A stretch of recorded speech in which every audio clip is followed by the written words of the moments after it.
Imagina, tá tudo Oi, bem. tudo bom? Faz tempo. Olá, Ana, que gostoso, que delícia. Aurora, Evandro, muito jóia, gostoso de ver os amigos, né?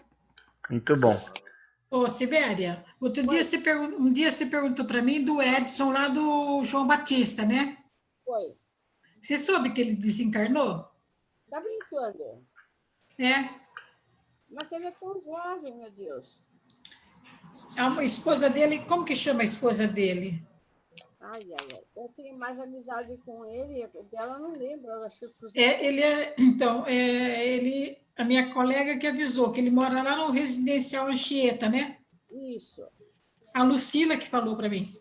Acho que foi sábado que ele desencarnou. Olha, O Edson Barros? É o Edson, eu não sei o sobrenome dele, é do João Batista. Ele é professor. é. Viu? Não sabe o que aconteceu, Aurora? Ele Ele teve não um é infarto. professor? Infarto. Eu não sei, Rosângela. Ele teve um infarto fulminante. Nossa, É o amigo do meu marido. Eu não sei do que se ele é professor. Eu sei que ele é lá do João Batista, é um trabalhador da casa lá no centro João Batista, e a Lucila me falou que ele desencarnou no sábado de manhã com um infarto fulminante. Pessoal, Ele é amigo do meu marido. vamos iniciar? isso. Valeu. Então, sejam todos bem-vindos aí. Essa é a nossa penúltima aula, né? Semana que vem nós teremos aquela aula de tema livre que a Gláucia sugeriu. Ela pediu para avisá-los que hoje ela está com um probleminha de saúde, vai ter que repousar, então ela não irá participar da aula. Mas que durante a semana ela vai mandar o texto, conforme combinado, para aquela leitura prévia, né, da semana que vem. Então hoje nós teremos aí a agenda cristã, que será a Lúcia. A prece inicial seria a Helenice, mas ela também pediu para a Gláucia me avisar que não poderá vir. Então, se tiver algum voluntário aí, se apresente, senão eu mesmo faço. Aí o nosso, Eu posso fazer, Paulo. Posso ler uma aqui. Posso ler? Claro, a Ivana então vai fazer pra gente. Aí a Regina vai falar o evangelho pra gente, né? Hoje é o capítulo 12, itens 5 e 6. Depois nós vamos falar juntos aqui, vamos conversar um pouquinho sobre o tema falando em público. E aí a Ivana fecha pra gente com as vibrações e prece final. Tá? Então eu vou pedir para Ana, por favor, fazer a leitura da agenda cristã para a gente. Vamos lá. Capítulo 32, hoje o tema é sinais. Sua conversação dirá das diretrizes que você escolheu na vida. Suas decisões, nas horas graves, identificam a posição real de seu espírito. Seus gestos na luta comum falam de seu clima interior. Seus impulsos definem a zona mental em que você prefere movimentar-se. Seus pensamentos revelam suas companhias espirituais. Suas leituras definem os seus sentimentos. Seu trato pessoal com os outros esclarece até que ponto você tem progredido. Suas solicitações lançam luz sobre os seus objetivos. Suas opiniões revelam o verdadeiro lugar que você ocupa no mundo. Seus dias são marcas no caminho evolutivo. Não se esqueça de que compactas assembleias de companheiros encarnados e desencarnados conhecem-lhe a personalidade e seguem-lhe a trajetória pelos sinais que você está fazendo. Bom, a mensagem da agenda cristã hoje, como sempre, né, objetiva, direta, fala por si só, mas eu acho que a principal mensagem que ela traz aqui é exatamente a responsabilidade que nós temos pela vida que nós conduzimos, né, pela forma como nós levamos a vida, e que a culpa de tudo que acontece está diretamente relacionada à forma como nós nos movimentamos na vida. Como o que a gente pensa, o que a gente busca, o que a gente procura, o que a gente do que a gente se cerca, né, à nossa volta, né, das palavras que a gente profere, E então tudo é campo vibratório, né? Estamos imersos no fluido cósmico e a gente se sintoniza com aquilo que a gente projeta, né? Eu acho que essa é a principal mensagem. Então, se a gente projeta coisas ruins, coisas pesadas, coisas negativas, é com essa companhia que a gente vai captar aí no fluido e é assim que a gente vai conduzir a nossa vida. Eu acho que essa é a mensagem objetiva da lição de hoje. Importante, né? Porque se chama sinais.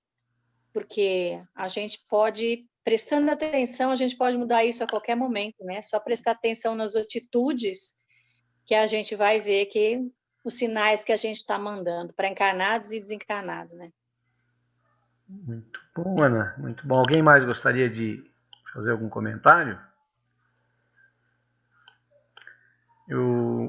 Além de tudo isso que a Ana falou, ainda tem um outro lado que eu acho que está até bem alinhado com o nosso tema de hoje, né? Que é o falar, né? Falar em público. A gente tem que tomar muito cuidado porque, assim, tudo que a gente viu aí nesses sinais, ele demonstra que eu já falei isso em algumas aulas minhas, né? Aquilo que a gente fala e as nossas atitudes são a materialização dos nossos pensamentos. E os nossos pensamentos são a materialização dos nossos sentimentos. Então, na verdade, a gente está sempre reproduzindo aquilo que a gente tem lá no interior. E ninguém consegue representar o tempo todo.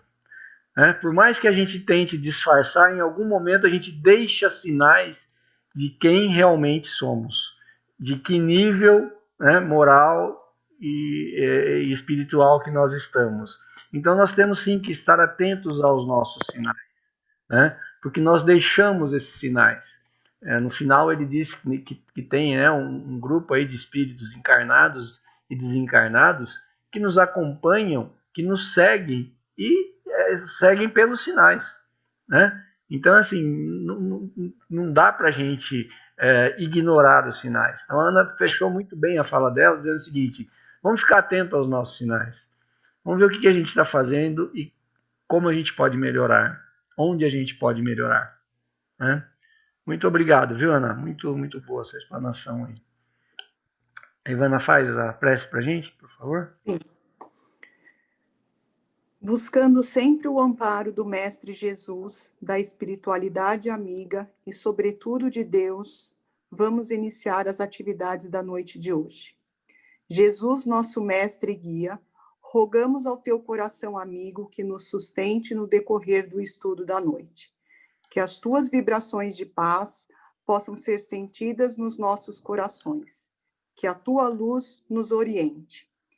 Intua o nosso tarefeiro Paulo, nosso professor, que falará aos nossos corações, conduzindo os nossos pensamentos, trazendo material para que possamos refletir. Que seja em teu nome e em nome de Deus que possamos considerar iniciada a reunião da noite de hoje. Que assim seja. Que assim seja. A Regina vai fazer o evangelho para a gente, então. Sim. Dando continuidade do capítulo 12, Amai-vos vossos inimigos, os itens 5 e 6, os inimigos desencarnados. Então, eu estava lendo o texto e sempre gosto de ler alguma coisa, ouvir alguma coisa, sempre para criar uma inspiração. E eu achei uma mensagem muito da Joana de Ângeles, os inimigos desencarnados, que traduz muito bem e faz com que nos refletimos o porquê orar sempre para os nossos amigos desencarnados, pedindo perdão por alguma ocorrência que tenhamos feito.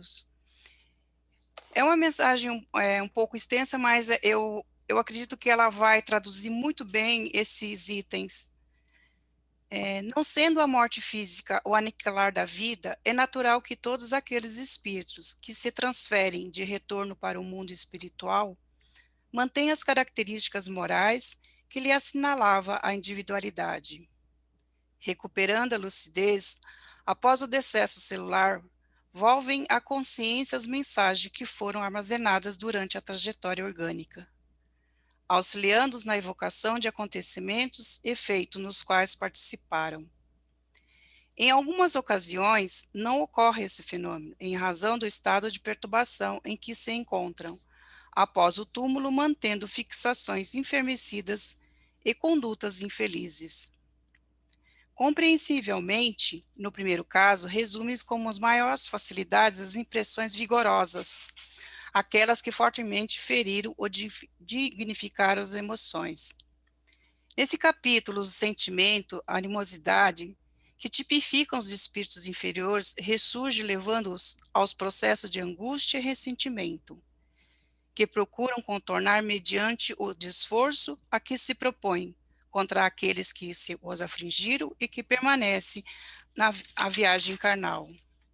É compreensível que, não possuindo os tesouros morais de nobreza, nem de elevação, deixasse consumir pelo ódio, sendo levado às fontes geradoras do sofrimento, que experimentaram, no caso, as pessoas que se fizeram responsáveis pela sua má sorte. Surge nessa fase as vinculações psíquicas, com os antigos afetos, aqueles que tomaram por motivo de sua aflição. Reconhecendo a razão dos sofrimentos, sem, no entanto, entender as causas profundas, aquelas que se dizem respeito à justiça divina, em fase do desconhecimento da reencarnação, a lei da causa e efeito, conserva-te em inclementes cobradores do que supõe ser dívida para com aqueles contraída. Dispondo da mobilidade e fixando-se mentalmente ao adversário mediante a afinidade moral, inicia-se o doloroso processo de obsessão, que tanto se apresenta em forma de surto patológico na área dos distúrbios psicológicos, de conduta de emoção, bem como em lenta e perserva inspiração doentia, que termina por transformar-se em transtornos mais graves. Quando eles se encontram lúcidos, são igualmente atraídos em razão da lei de sintonia existente entre o devedor e o cobrador, decorrente da convivência espiritual nas mesmas faixas de inferioridade em que se motivam os encarnados e os desencarnados. Desse modo, aqueles que se sentem prejudicados de alguma forma têm maior facilidade de ligar-se na economia mental, emocional daqueles que consideram seus adversários pelos prejuízos que lhe teriam causado, perseguindo-os de maneira consciente ou não. A escolha de conduta define-lhe o rumo de ascensão ou a queda, a fim de permanecer no obscurantismo em relação à verdade ou no esforço dignificante da autoiluminação. Quando se esforça pelo bem, procede prosseguindo na vivência das regras da moral e do bem, libertando-se dos grilhões dos vícios, mais facilmente alcança os níveis elevados de harmonia interior e nos planos espirituais de felicidade onde se passa a habitar. Todavia, se compromete na ação do mal, induzindo a reescrever as páginas que fizeram na retaguarda, resgatando os delitos praticados através do sofrimento mediante as ações que benemerência dignificam.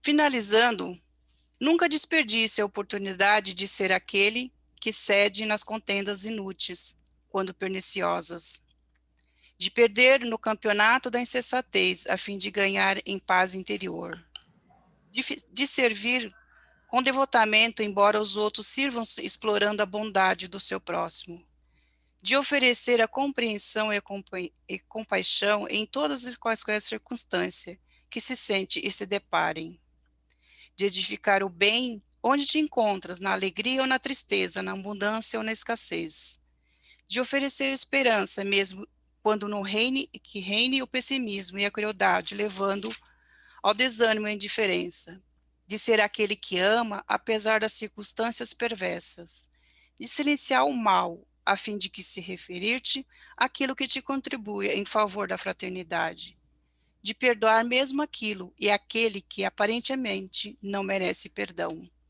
de ensinar corretamente, embora predomine a prepotência por sua razão. Nunca te canse de confiar em Deus, seja qual for a situação em que te encontra. Então, para mim, essa mensagem, ela é clara o porquê devemos orar, vigiarmos principalmente os nossos pensamentos para os nossos inimigos, porque a gente pode achar que que nós temos inimigos desencarnados. Estamos na Terra porque estamos na escolinha para reaprender e aprender. Então, é importante sempre a gente sentir dentro da gente pedir esse perdão, desejar esse inimigo, que não é nosso inimigo, e simplesmente é nosso irmão, que tivemos uma desavença, somos todos filhos do mesmo pai, né? Então, para que ele seja conduzido ao caminho de luz, né? Não carregar esse sabor dentro do coração, né? Então, eu vi dessa forma, né?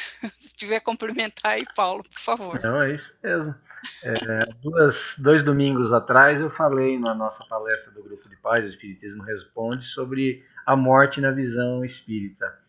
E um dos pontos que eu abordei foi justamente esse, né, Osibélia? A Osibélia estava lá, que eu falei que a cessada a causa não cessam seus efeitos, né? Então, para a gente ter realmente essa preocupação de tentar sanar qualquer desavença, qualquer situação ruim para o nosso irmão, porque quando passar para lá, o espírito vai levando os sentimentos. Se a gente não resolver, vai para lá.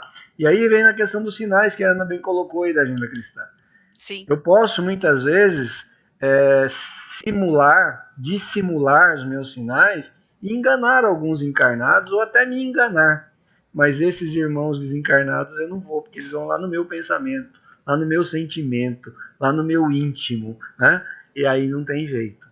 Então, muito, muito bem explanado, Regina, foi isso mesmo, a mensagem é essa. Se mais alguém quiser fazer algum comentário aí antes da gente entrar no tema, fiquem à vontade.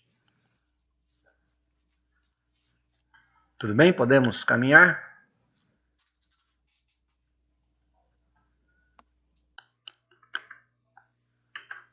Então, vamos falar, né? O nosso tema de hoje é falando em público. Então, primeiro, antes do início da aula, eu comentava com o pessoal, né? Estava brincando até com a Aurora. Ela falou, nossa, onde que você está aí com tanta gente, né? Eu falei que eu sempre procuro colocar um fundo de tela apropriado ao tema da aula, né? E eu pesquisei hoje e achei muito interessante por vários aspectos. Primeiro, porque é um público grande, né? E a gente vai falar sobre isso quando a gente se depara numa situação de bastante gente, como é que a gente se sente, a questão do medo, do comportamento, mas um público bem heterogêneo, e a gente está vendo ali, a tela brincou, e tem mãe de santo, pai de santo, tem padre, tem pastor, deve ter ateu, né? E isso foi um dos motivos que eu peguei também, porque aí a gente está vendo pessoas caracterizadas. Então, olhando as pessoas, você sabe, né, que tem pessoas de outras religiões e tal.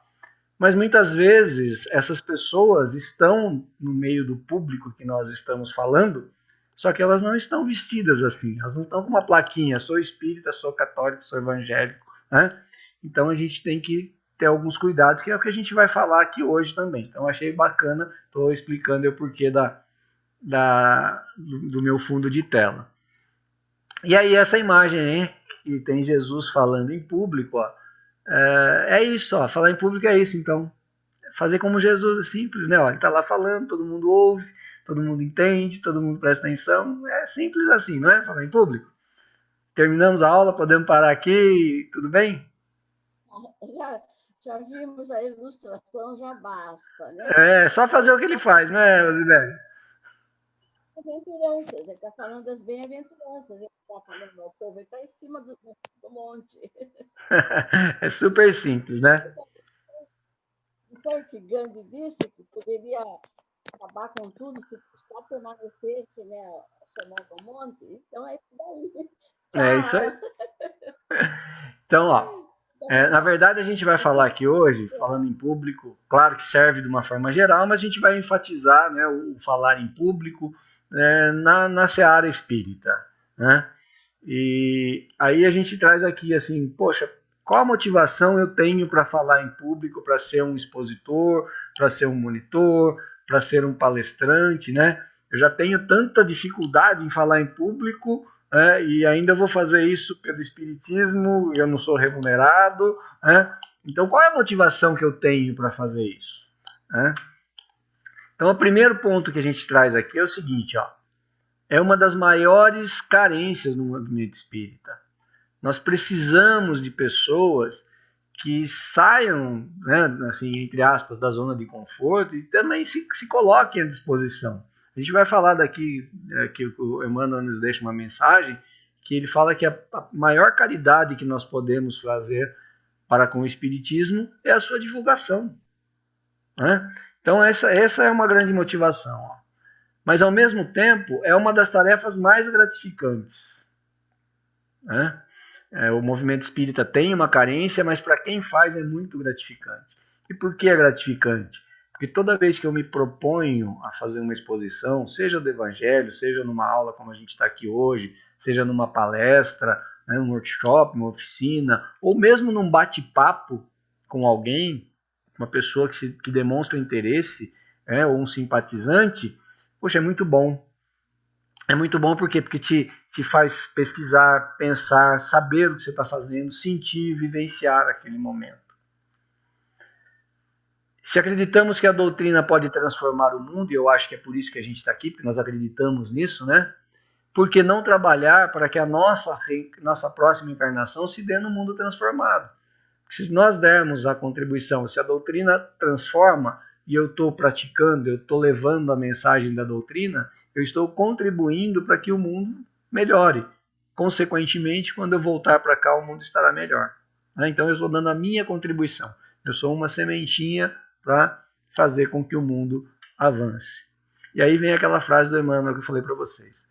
Recordemos que o Espiritismo nos solicita uma espécie permanente de caridade. A caridade da sua própria divulgação. A gente fala tanto em caridade, né? Fora da caridade não há salvação, né? Então é uma forma da caridade para com a doutrina. Doarmos o nosso tempo, né? Não é só o tempo de estar ali falando, é o tempo de estar estudando, de pesquisando, mas mais do que tudo a gente vai ver aqui ao longo da nossa aula de hoje, que é vivenciando. Tá? A gente vai falar, né? O tema é falar em público, mas nós vamos ver que para falar em público não é só blá blá blá. Tem alguns cuidados que nós devemos ter. Gente, fiquem à vontade aí, tá? Vocês sabem que eu me empolgo, principalmente quando é um tema que eu gosto, eu vou falar, então pode interromper aí a hora que vocês quiserem. Uma outra motivação é isso aqui, não sei se vocês já viram essa pirâmide do aprendizado, né? Isso aqui é muito legal, ó. Ele mostra o quanto a gente consegue, quanto o nosso cérebro consegue absorver de aprendizado. Lendo é só 10%. Você pode ler, né? Você vai conseguir absorver 10%. Quando a gente ouve, isso aumenta para 20%. Quando a gente vê, por exemplo, aqui, ó, tá vendo? Tem cor e tal, fica mais fácil da gente entender. Eu já chego em 30%. Agora, quando eu estou vendo e escutando o que é que vocês estão fazendo, eu já estou num 50%. Metade daqui vocês vão conseguir absorver. Agora, quando eu converso, pergunto, por isso que a gente incentiva, gente, vamos participar, vamos falar, né? Ó, quando eu converso, pergunto, repito, enumero, reproduzo, eu passo para 70%. Quando eu coloco em prática, 80%.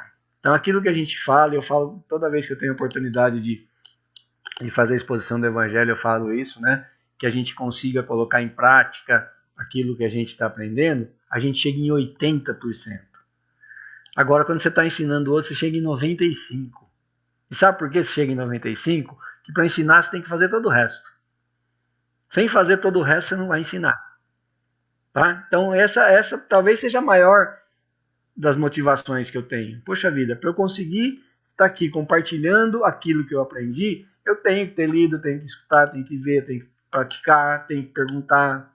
Né? Então, olha só quanta coisa boa a gente tem para poder chegar e falar sobre a doutrina espírita, ensinar alguém aquilo que eu aprendi, compartilhar o conhecimento que eu adquiri. Tá? Isso é muito legal, essa pirâmide é muito, muito bacana. E aí a gente traz algumas regras, tá? Regras gerais, de uma forma geral. E muito do que eu vou falar aqui hoje, gente, é claro, como eu falei para vocês, o foco é na casa espírita, mas serve para qualquer tipo de exposição. Né? Para ser um palestrante, para dar aula, tá?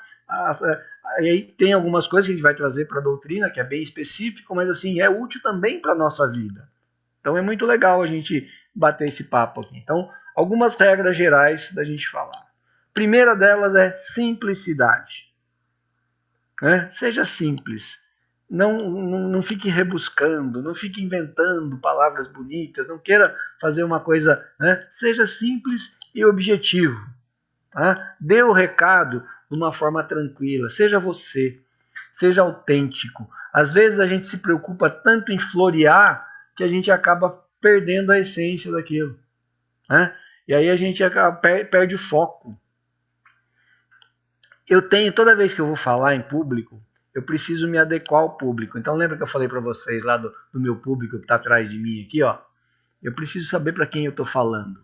Então, aí eu vou falar numa casa espírita. Ok, é uma reunião pública?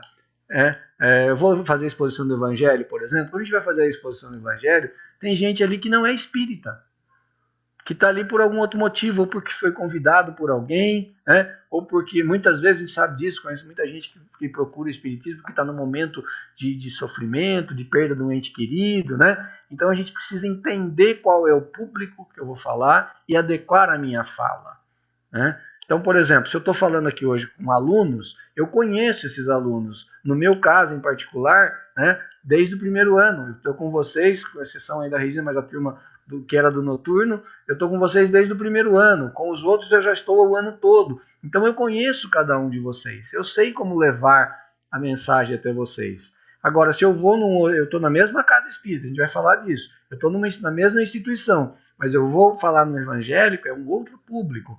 Então eu tenho que ter uma outra abordagem. Às vezes o mesmo tema, quando eu vou trabalhar o mesmo tema com um público diferente, eu tenho que mudar a abordagem. Ok? Serenidade. Serenidade. Toda vez que eu falo em público, eu preciso estar sereno. E aí tem uma série de cuidados que a gente tem que ter. Nós vamos falar bastante disso lá na frente, mas já vou adiantar. Eu só consigo estar sereno na hora de falar se eu tive um dia tranquilo. Se eu estou sereno. A gente não tem um botãozinho de on e off. Todo o meu estresse eu mudo aqui agora, desligo e vou para lá. Claro, com o tempo. Como professor, eu posso falar isso para vocês. Às vezes a gente tem um dia extremamente tenso, chega na sala de aula e fala, puxa, maravilha, agora eu vou trazer. Mas isso é só com o tempo a gente vai adquirir, principalmente no começo. Então a gente tem que ter esse cuidado de buscar a serenidade, tentar estar tranquilo. Por quê? Para que eu possa passar serenidade ao público também, para que eu possa ter tranquilidade. Sempre que a gente fala em expositor numa casa espírita, não é só no Evangelho, mas principalmente no Evangelho, a nossa mensagem tem que ser confortadora, tem que ser consoladora. A gente tem que levar paz e serenidade. E se eu não estou sereno, eu não consigo transmitir isso. Vivenciar. Falei isso lá no começo, na motivação. Eu preciso vivenciar.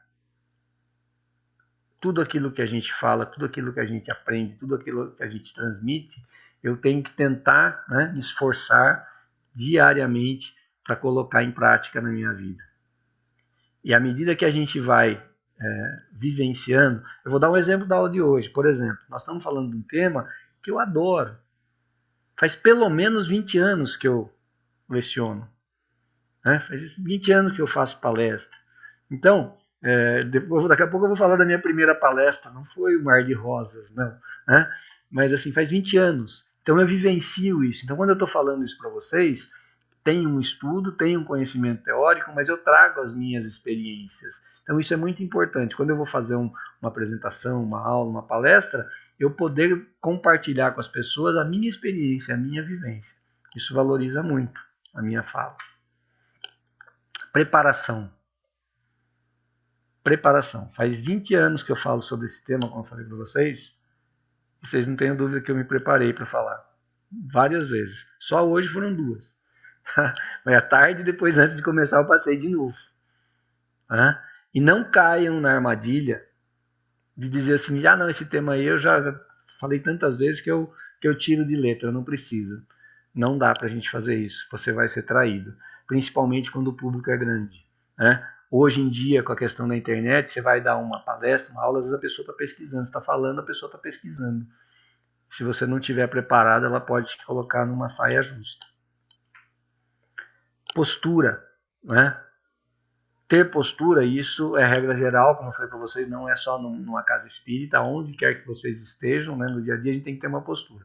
Mas quando você vai falar em público, você tem que ter um cuidado ainda maior, né? Então a gente fala de postura, é posicionamento, é vestimenta, é linguajar, é tudo isso a gente tem que tomar cuidado, né? Falar adequado àquele público, me postar adequado àquele público, e talvez esse seja um dos grandes desafios, né? Como dosar isso para não ser tão fechado, carrancudo, mas também não vou vir aqui fazer um stand-up e ficar contando piada, né? Então a gente ter esse termômetro, saber que às vezes a gente precisa dar uma descontraída tal, para a coisa não ficar maçante, mas mantendo a serenidade, a seriedade, né, que o tema e o local exigem. E aí a gente fala assim, né, então isso tudo que o Paulo acabou de falar eu domino, então tá resolvido. Eu vou sair falando e vou ser um bom palestrante, né, e as pessoas vão sair de lá entendendo tudo que eu falei. Vocês acham que é assim que acontece? Né? Eu tenho uma voz bonita, tenho um bom vocabulário, né, sei articular, construir frases, né, então a minha comunicação verbal é perfeita. Isso basta. Isso basta? Não. Ó, eu fechei a câmera aqui, tá? Vou ficar falando com vocês aqui agora, mais meia hora, com a câmera fechada. Vai ser a mesma coisa, não vai ter problema nenhum, tudo bem? O efeito vai ser exatamente o mesmo, não vai? Vai. Não vai. Não. Eu Não. acho que não. Não porque vai. eu não tô vendo você gesticular, não tô vendo os seus movimentos, então o corpo fala. Exatamente, Regina. Olha só. Falar em público é uma ação de comunicação. Alguns fatores principais da comunicação. Linguagem verbal, 7%. Ó, fechei a câmera, é só 7%. Vocês vão ficar ouvindo aí, vão ficar naquele 7%. 93% é linguagem não verbal. Desses 93%, 55% é corporal. É o que a Regina acabou de falar. O corpo fala. A expressão, né? E a recíproca é verdadeira. Quando o professor está olhando para vocês, né? Por isso que eu nunca fecho a minha telinha aqui, eu gosto de olhar e fico navegando aqui. Aparece 3, eu vou um pouquinho e volto, né? Porque o presencial é maravilhoso por conta disso. Você está falando ali, você está vendo a expressão das pessoas. A gente vai falar daqui umas técnicas daqui a pouco, né, do 1, 2, 3, olha para todo mundo e tal. Mas você está olhando para as pessoas e o corpo das pessoas, a face das pessoas, ela está se comunicando com vocês. Putz, não estou entendendo nada. Ou assim, nossa, isso aqui tá maçante, tá chato. Meu, eu não posso perder uma palavra, tá muito legal isso. A gente está falando, a gente está vendo isso. A gente olha na expressão das pessoas. E aí você vai dosando a tua fala de acordo com isso. Pô, o pessoal tá meio cabisbaixo, eu preciso buscar atenção. A gente vai, né, com o tempo a gente vai aprendendo a fazer isso. Mas vejam, então, ó, 55%, mas não dá 93%, está faltando aqui, né? O que é esse 55%? A postura, né, como eu me coloco, como eu me posto, o gestual, né, e o contato visual. Isso aí dá 55%. E para chegar nos 93%, está faltando 38%. O que são esses 38%? Tonalidade e inflexão de voz. Isso é extremamente importante, né? Eu já vi isso com palestrante, com professores meus, inclusive, pessoas que tinham assim, um conteúdo maravilhoso, o cara dominava, mas ele tinha uma voz assim que dava um sono e ele ficava o tempo todo falando no mesmo tom, chegava no fim da aula e estava dormindo, né? Eu tenho uma experiência muito legal, eu sou palestrante do Conselho Regional de Contabilidade do Estado de São Paulo, e nós já rodamos o estado todo fazendo palestra. E nós tínhamos uma equipe de 4 professores, né? 4 palestrantes aí, cada um com um tema, então a gente ia lá e, então assim, um começava às 8 da manhã e até às 10, outro das 10 ao meio-dia, parava para o almoço, um da 1 às 3, outro das 3 às 5. Então o que começava, show de bola, 8 horas da manhã, todo mundo acordado, disposto, tomou café, o das 10 também, aquela euforia para chegar no almoço, depois do almoço o pessoal cansado, muita gente vinha de longe, viajava, almoçava, aí dava aquele sono que é natural. Então, o que vinha no primeiro horário tinha sempre um desafio de manter o povo acordado. E numa dessas palestras, uma pessoa lá do auditório dormiu na primeira fila. Deu uma cochilada aí, né? Eu palestrando falei assim, acorda teu colega aí que ele tá dormindo. O cara falou assim pra ele, não, acorda você que fez ele dormir. Então, é muito complicado. E isso acontece mesmo, tá? Se a gente mantiver sempre aquele voz, principalmente quem tem aquela voz tranquila, macia, tal, ficar o tempo todo naquele tom de voz, a pessoa vai dispersar.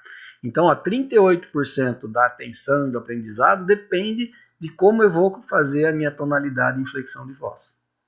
Então, isso é extremamente importante. Então, é aí que eu falei, a gente está olhando para as pessoas, você vê que o pessoal começa a pescar, então você sobe o tom de voz, você faz uma brincadeira, chama o pessoal, faz uma pergunta, tá? Então, por isso que eu falei para vocês, se eu fechar a câmera aqui e começar a falar, talvez o desempenho não seja o mesmo. Embora a gente esteja no ambiente virtual, né? Falei para vocês que eu dei aula outro dia, o pessoal tudo com a câmera fechada. É horrível para a gente que está dando aula. Porque você não consegue ter a ideia do que está acontecendo com as pessoas. Tá? Aí, o controle emocional, né? Ó, eu vou me deparar com uma plateia dessa aí que está atrás de mim. Ó. Olha lá, tanta gente que tem. Né? Ó, todo esse povo. Eu entro aqui na frente, vai dar uma paura danada, né? E isso é normal? Vocês acham que é normal ter medo? Eu acho que é normal. Eu acho que é normal. Mais normal do que vocês imaginam, né? Falei para vocês, então, mais de 2 décadas falando, toda vez que eu me deparo com uma situação dessa, dá tremedeira, dá ansiedade, né? E aí, ó, a revista Time fez uma pesquisa, tá? Para saber qual é o maior temor da humanidade. Em 5º lugar está a morte. Em 5º lugar é o medo que as pessoas têm de morrer. Em 4º da doença. Eu acho até que é razoável. Eu também tenho mais medo de ficar doente do que de morrer, né? Até porque a gente sabe que a gente não vai morrer. É o corpo que vai morrer, ele vai ficar para lá. Se eu ficar doente, talvez eu fique sofrendo um pouco aqui, que eu mereça, né, passar por algumas coisas. Em 3º, de águas profundas. Né? Eu nado que nem um martelo sem cabo. Então eu tenho um pouquinho assim, de paura assim, de mar adentro. Em 2º, a crise financeira. Né? Ninguém tem medo de perder o emprego, de não ter dinheiro para comprar comida, remédio, pagar plano de saúde, né? Todo mundo tem. E o primeiro medo está em falar em público. Então veja, as pessoas têm mais medo de falar em público do que atrasar aqueles 15 carnê que tem que pagar no fim do mês. Né? Tem mais medo de falar em público do que andar no Titanic. Olha só como que é, né? Mas é natural. Né? A gente tem medo. Tá? E a regra geral é o seguinte, ó, não se pode nem se deve perder o medo de falar em público. O que nós temos que tentar é dominá-lo. Tá? O medo nos motiva. O dia que eu não tiver mais medo é porque eu também não tenho interesse. Eu estou fazendo aquilo assim por fazer, por obrigação. Né? Então toda vez que eu vou lá, eu quero dar o meu melhor, quero cumprir meu objetivo, quero tocar o coração das pessoas, eu fico preocupado sim, eu fico ansioso, mas eu preciso dominar esse medo. Né? Que tem 2 tipos de medo, né? Ó, como que a gente vai falar? Todo adulto, né? Toda pessoa na idade adulta, a criança não tem. Né? A criança é mais tranquila, ela vai lá e fala, porque ela não tem compromisso, né? Não tem preconceitos, ela não está preocupada com o que vão pensar ou deixar de pensar. Então a gente tem isso. Mas será que vai ser legal? Será que eu vou agradar? A gente quer agradar os outros, a criança não quer agradar ninguém, ela faz o que ela quer fazer. O adulto não. Então nós temos 2 tipos de medo. Esse é o primeiro ponto. O primeiro medo, que é aquele que a gente tem que tentar eliminar, é o irracional, né? Porque eu tenho o racional que é saudável, é isso que eu falei para vocês. Eu tenho que ter aquele friozinho na barriga, né? Aquilo que me motiva a me preparar, né? Pô, se eu não estiver preparado não vai dar certo. Agora, o irracional é danoso. Aquele medo, aquela paura, não vou conseguir, eu vou travar. Se eu subir lá agora não vai sair nada. Esse a gente tem que eliminar. E a gente vai falar por que a gente tem que eliminar. Né? Tem uma série de motivos aí que faz com que a gente fale assim, eu não preciso desse medo. Preciso sim do saudável, daquele que fala assim, olha, eu preciso estar preparado. Por mais que eu conheça o tema, que eu conheça as pessoas, né? Pô, nós estamos juntos há 2 anos. Eu falei para vocês que só hoje eu repassei 2 vezes esse material. Não é medo? Claro que é. Claro que é um medo de não dar conta do recado, de não entregar para vocês o melhor que eu poderia. Mas é um medo racional. Pô, eles merecem que eu me dedique e entregue para eles o melhor, que eu não pise na bola. Tá? Agora, puxa, mas eu vou chegar lá? Não, eu vou chegar lá e vou dar conta do recado. Né? Então, o grande objetivo é perder o medo irracional e dominar o medo racional. Coragem não é superar o medo e prosseguir. É prosseguir apesar do medo. Tá? Então eu preciso ter coragem sabendo que eu vou estar com medo sim. Vai dar tremedeira sim. Pode ser que alguém faça uma pergunta capciosa, né? Me coloque numa saia justa, principalmente num evento que é aberto. O evangelho é mais tranquilo, não é aberto, mas nas nossas palestras que a gente faz, né, o pessoal pergunta, e graças a Deus, né, Libério? O pessoal tem participado, tem feito pergunta sim, né? Essa última que eu dei aí teve muita pergunta, né? E isso enriquece. Mas pode vir no meio dessas perguntas alguma que se coloque numa saia justa. Então dá esse medinho sim, dá esse friozinho na barriga. Mas nem por isso eu vou parar. Aí eu trago aqui, né, algumas frases de algumas celebridades, pessoas que estão mais do que acostumadas a falar, para nos ajudar a entender que esse medo não é problema, tá? É um medo natural. Ó, Carol O'Connor, um ator, ele fala assim, um ator profissional tem um certo tipo de tensão.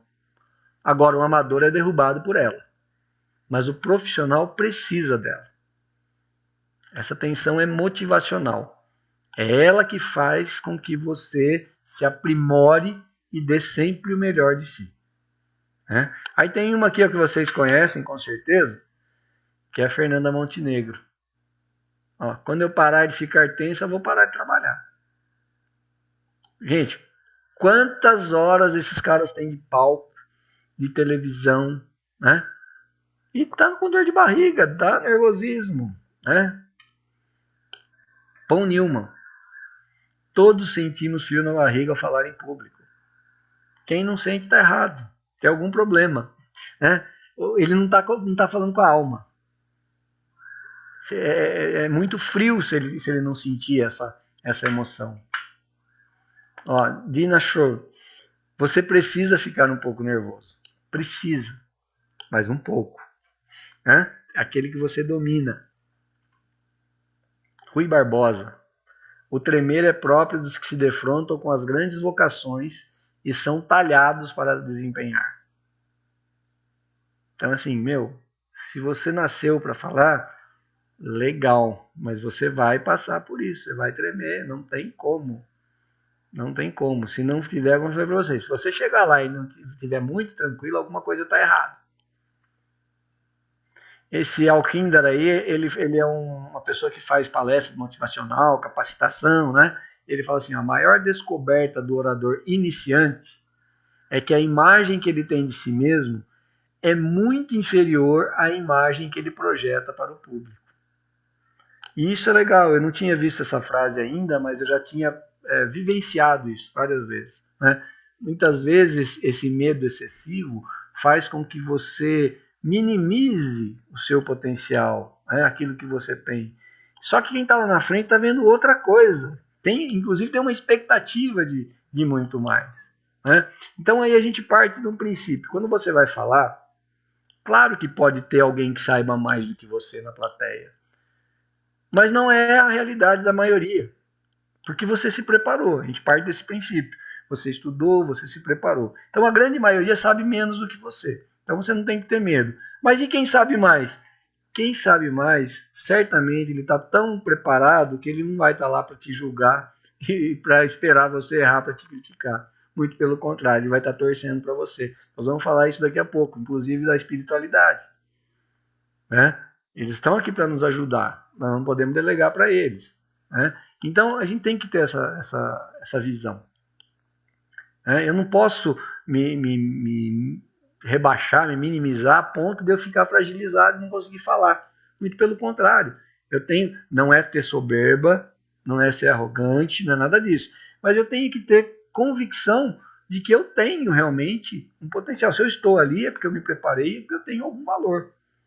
Né? E é esse valor que eu tenho que compartilhar com as pessoas que se propuseram a me ouvir. Ainda falando sobre controlar o medo, né? Como que eu controlo o medo, então? Né? Conheça e domine o tema. Esse dominar é entre aspas, é que nem a nossa perfeição. Né? É relativa, não é absoluta. Né? Porque se a gente colocar também um dominar, assim, a gente pode entrar numa arrogância aí e ser traído por ela. Mas assim, conheça a ponto de você se sentir à vontade em abordar o tema. Sabe? Hoje eu estou falando uma coisa assim que, como eu falei para você lá no começo, eu gosto disso. Eu gosto disso. Pratiquei muito, estudei muito, dei aula. Eu fiz, na minha pós-graduação, eu tive disciplina de didática de ensino superior. No mestrado, eu tive didática de ensino superior. Depois disso, eu fui professor, coordenador e fiz muitas palestras, fiz workshops sobre ensino, didática de ensino. Então, assim, é uma coisa que eu gosto. É um tema que eu me sinto à vontade. Você domina? Não. Não sou absoluto, tenho muito que aprender. Sempre tem coisa para aprender. Mas eu me sinto à vontade, eu me sinto confortável. Tá? Suba ao palco como se fosse um bom orador. Nessa hora a gente tem que ser um pouco, né, assim, autoconfiante. Olha, eu vou lá e eu vou dar conta do recado.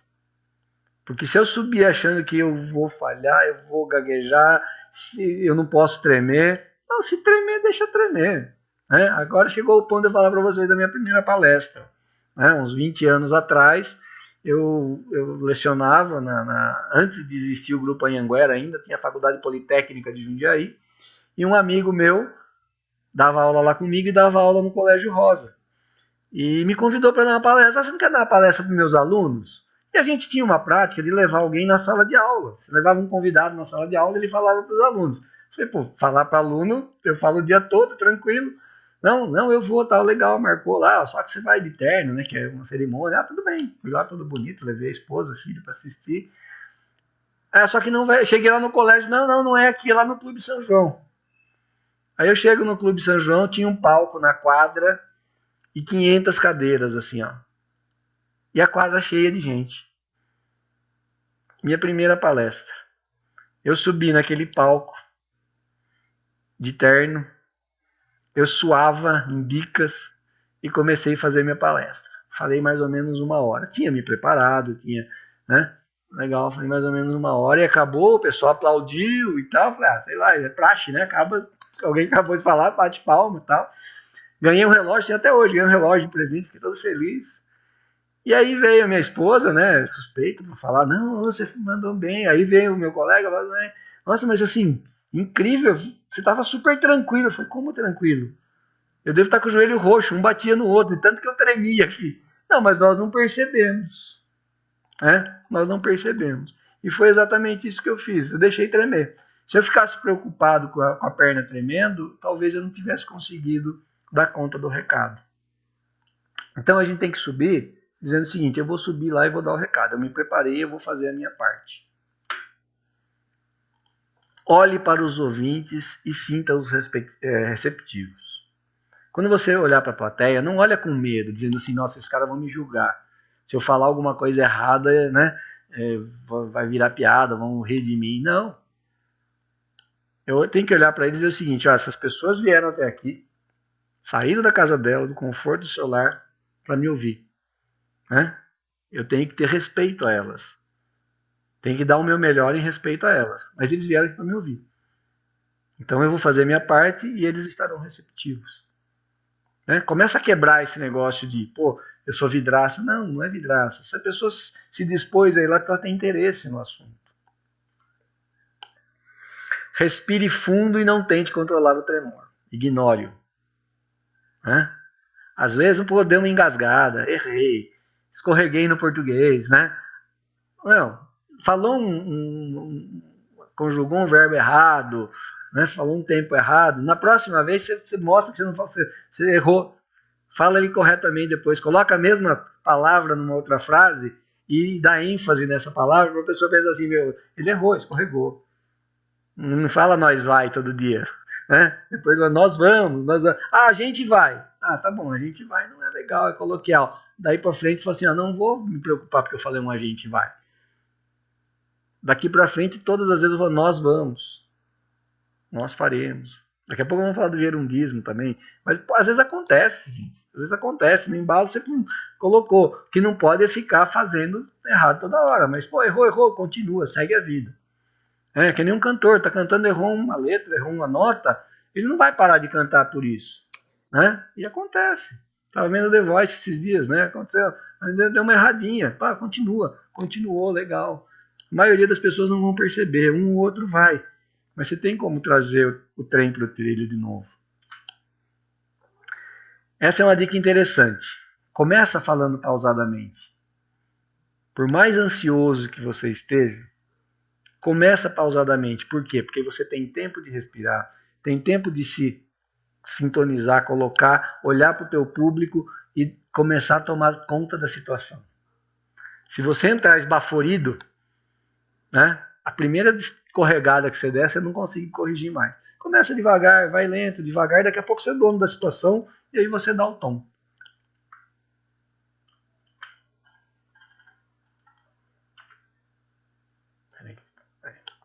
Aí trouxe mais algumas frases aqui, né, para mostrar que nós somos humanos. Né? São Jerônimo. Comece a ser agora o que você será daqui para frente. Então, assim, pô, eu nunca falei em público a primeira vez. Legal, é a primeira, teremos outras, né? Então eu vou fazer o meu melhor nessa. Então essa vai ser o meu start. Daqui para frente eu vou ser um cara que vou subir no palco, que vou dar conta do recado, né? Que vou controlar o meu medo, por mais que eu saiba que eu vou sentir medo. Heráclito, esse é um filósofo socratiano, né? Discípulo de Sócrates. Ele fala assim, ó, a única coisa permanente é o estado de mudança. Né?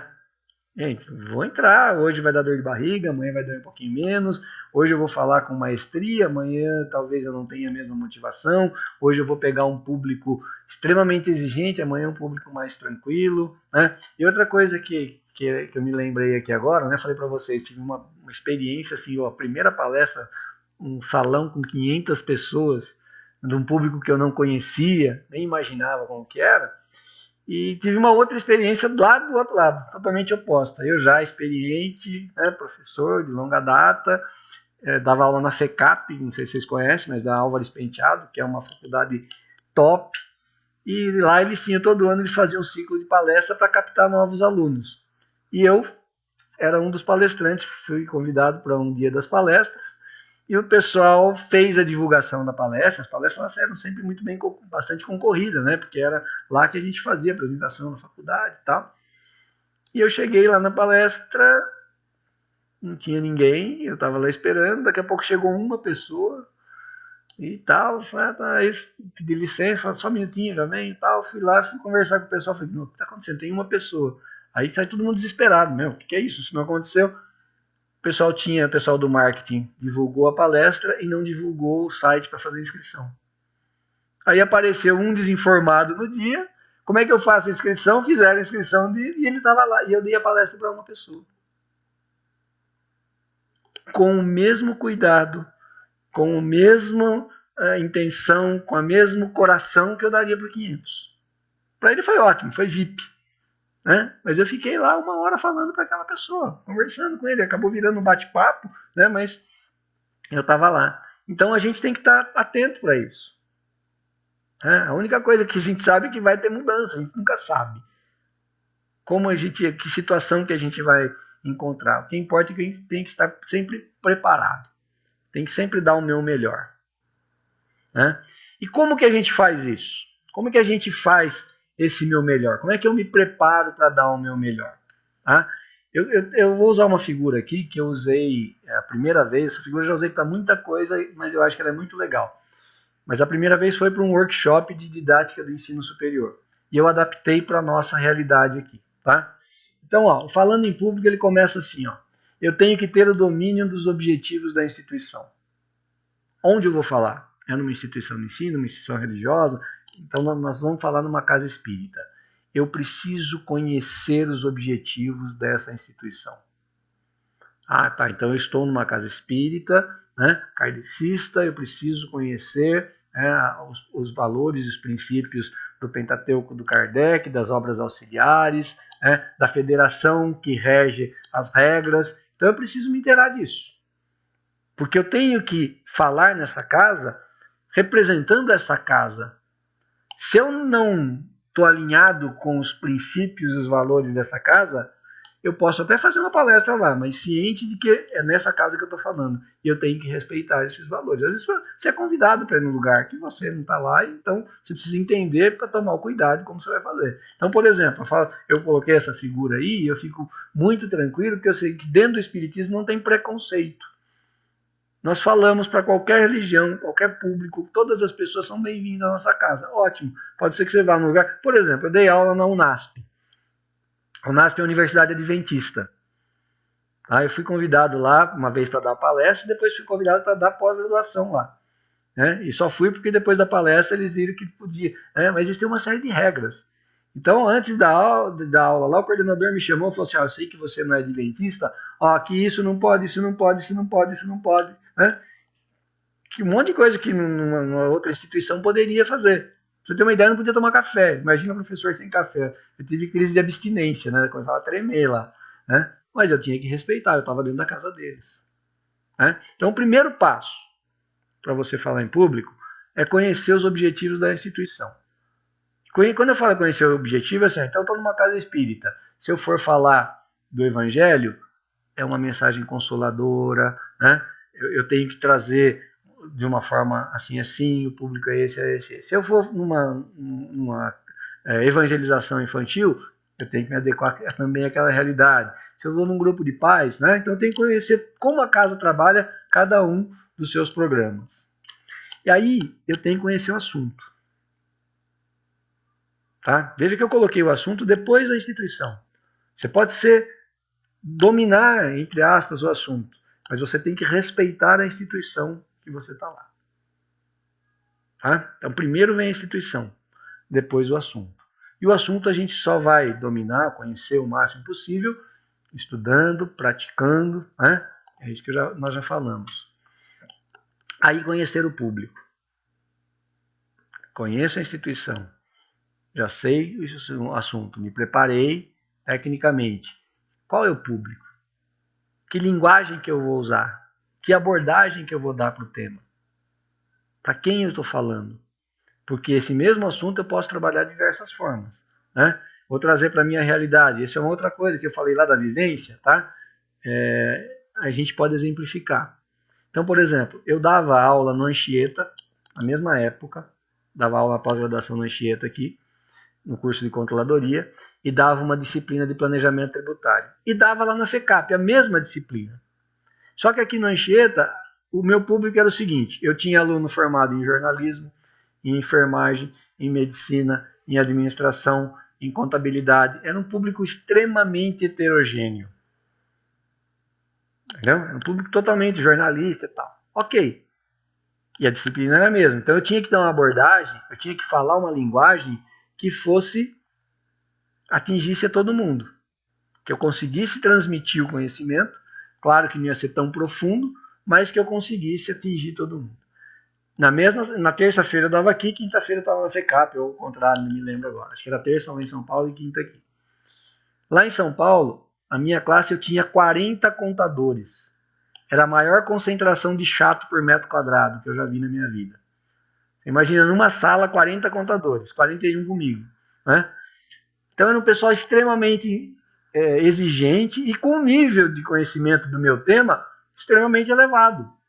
Então eu tinha que dar aquele mesmo conteúdo, mas numa outra dosagem. Então é importante eu conhecer o público. Vamos trazer para a nossa realidade. Eu vou fazer a exposição do Evangelho. Eu conheço a instituição, sei como funciona, quais são as regras, conheço o assunto, me preparei, mas eu vou chegar lá, eu não sei quem que está ali, tá vendo? Eles não vão estar vestidos assim, um de padre, outro de pai de santo, outro de hippie, Vai estar todo mundo sentadinho, eu não sei quem é quem. Então, assim, eu não conheço cada um deles, mas eu sei que público eu estou tratando. É um público heterogêneo, Posso ter gente que foi na casa pela primeira vez, que nós vimos na aula passada, que foi recepcionado, que foi acolhido e que conta comigo também. Não adianta nada você ter uma acolhida muito boa, né, cordial, e o cara que está lá na frente usa uma linguagem que não vai me atingir, né? Nós vamos falar daqui, eu vou colocar, às vezes vou colocar uma fala preconceituosa, né? Vou dar exemplos usando religião. Então a gente tem que ter esse cuidado, eu preciso saber com quem eu estou falando. Ter o controle do tempo.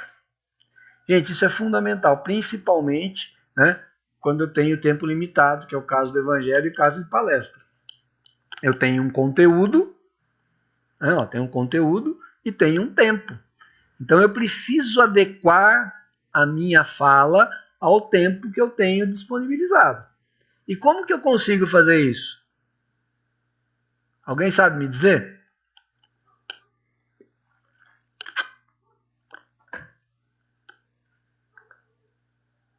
Ninguém vai me ajudar, gente? Lembra lá da pirâmide do conhecimento, hein? Vocês vão ficar nos 20%. Treinando. Prática, Treinando, falando no espelho, gravando você e depois assistindo. Quando eu vou fazer palestras, principalmente quando eu vou fora, nossa, cansei de ficar falando comigo mesmo, olhando para o espelho, né? Colocando o celular na frente, gravando, depois ouvindo. É praticando. Então, assim, eu sei mais ou menos, por exemplo, quantos slides eu tenho e quanto tempo eu posso gastar em cada slide.